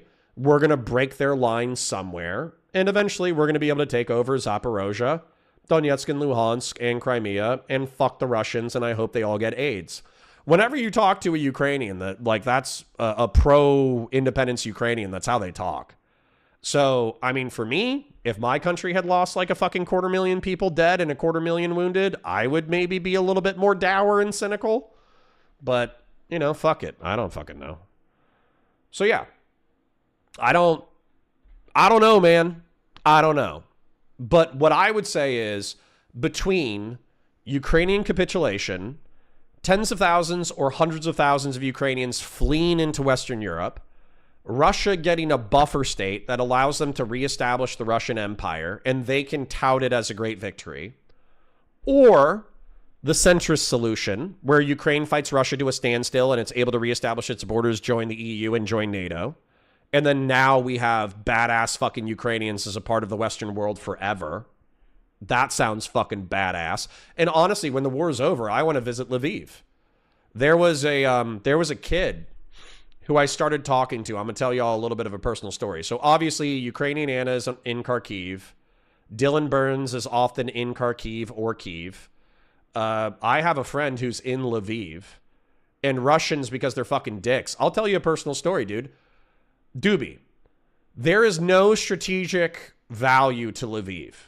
It is a Western city far away from the front lines, and the Russians, just because they wanted to terrorize the people of Lviv, they hit it with a fucking Shahed drone, and they blew up a family filled with women. They literally just murdered a family of women just so they could terrorize the Ukrainian people into surrendering. There was no strategic value. There was no military gain. There were no Russian forces in the area who had the ability to capitalize on a Shahed drone blowing up Lviv. They actually just hit Lviv, hit a random civilian building in Lviv because they could. And they could fuck with the Ukrainian civilians. And they murdered a family. And I have a friend who lives in Lviv who took in Eastern Ukrainian refugees. And I lost his Twitter because I got my Twitter nuked. But I think he has communications with Dylan Burns. I would love to meet that guy. When the war is over, I would love to meet him in Lviv. I would love to travel to Kyiv. I would love to travel to Kharkiv. I would love to travel to people who fought and died for freedom in a way that I think is analogous to the story of America. So that's how I feel about it. Grasser says, you watch how you sling around that word libertarian. Okay. You know what I'm saying. Isolationist, anti-tax motherfuckers. Right? So anyways, it is 12:48. I have to be at a school that is a 20-minute drive away from me in about 40 minutes. So I'm going to visit there for a kids' extracurricular activity. I do feel like I am more familiar with the conversation. I would be happy to talk to Kalinda at any point in order to give her a little bit of feedback. If Lactoid wanted to have a conversation again, I'd be happy to talk to Lactoid as well. I am talking to Doobie tonight. The wife is working tonight, and I do have the kids. So I'm probably going to DM Prime Kai momentarily and say, hey, man, I got the kids tonight. I need to, I need to be mindful of the kids and putting them to bed and all that kind of stuff. But I'll be there. So basically, if I need to bribe my kid with extra iPad time so he goes to bed, I'll do that. But I'm going to run. So let me thank everybody who supported the stream today. We hit 3 goals, which is amazing. I think we only had like 80 viewers, which is a little low for us. But that's probably because I started doing the secular church and rhino segments, and that's not everybody's cup of tea. But the true cog has been out in force and financially supporting the show. So I want to thank the true cog.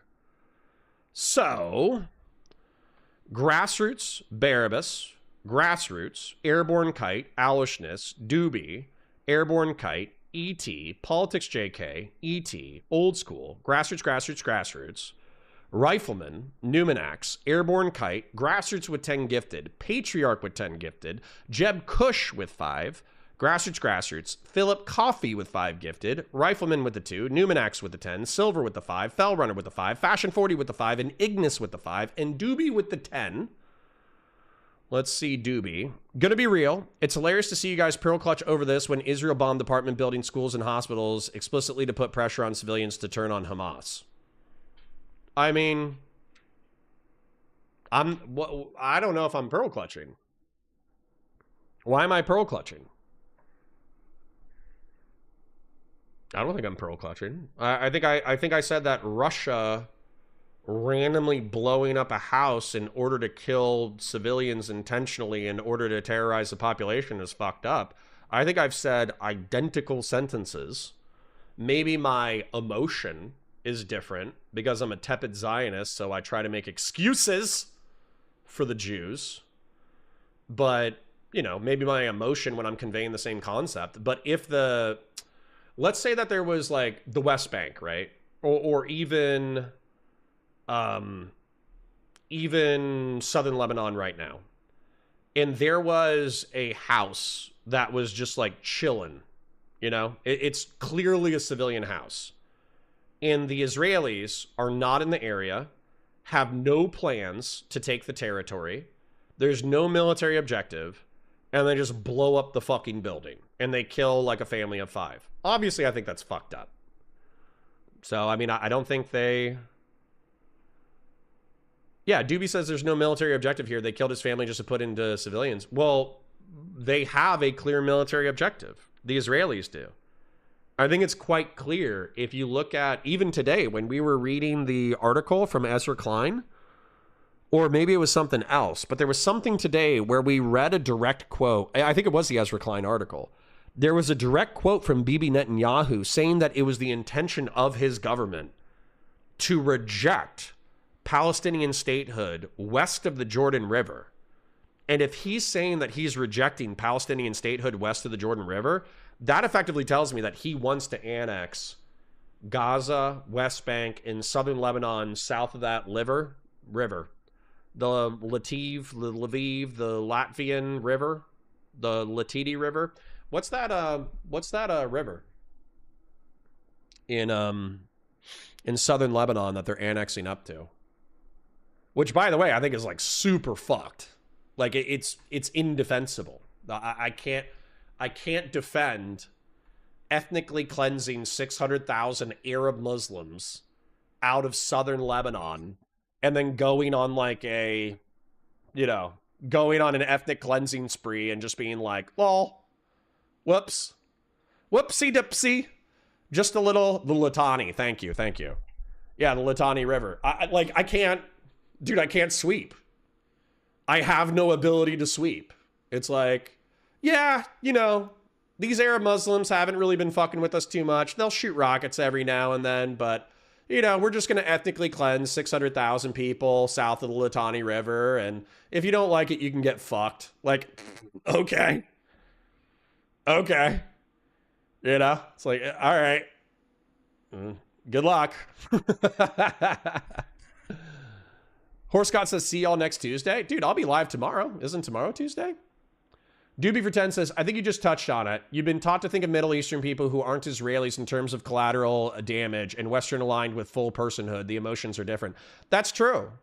But I also kind of believe it because I think that I do truly view people as vehicles of ideology, and the ideology of Middle Eastern and North African folk, particularly if they're Islamist and jihadist sympathetic, they're a different ideological tribe. Whereas a Western mixed economy, capitalist, liberal, democratic person, I'm going to view of granted like more emotion when it comes to their death, because I'm going to view them as individualists or communitarians who have a more ideological view similar to my own. But I don't think that's uncommon. So for instance, like Imperial Japanese citizens were clearly human beings with like lives, families, kids, ambitions, drive, all that kind of stuff. But the reason why I just kind of shrug when people are like, yeah, and then we bomb them with like nuclear shit. And then I'm like, yeah, well, did you see what they were doing in China? Because it was pretty fucked up and they might have deserved it a little bit. You know, I just go, eh. And it's not because I don't know it's fucked up. I know it's fucked up. I just don't assign the same level of moral worth for an Imperial Japanese citizen who is complicit in the total fucking like rape of the East with an American citizen who, you know, let's be real, all their rape happened in the 19th century. So there was at least like, I don't know, 40 years of separation between them and their last rape. Doobie for 10 says there was a New York Times story about the calling communities in southern Lebanon and explicitly telling them to kick the Muslims out. Yeah, which is a very weird parallel, Doobie. I'll concede this instantaneously.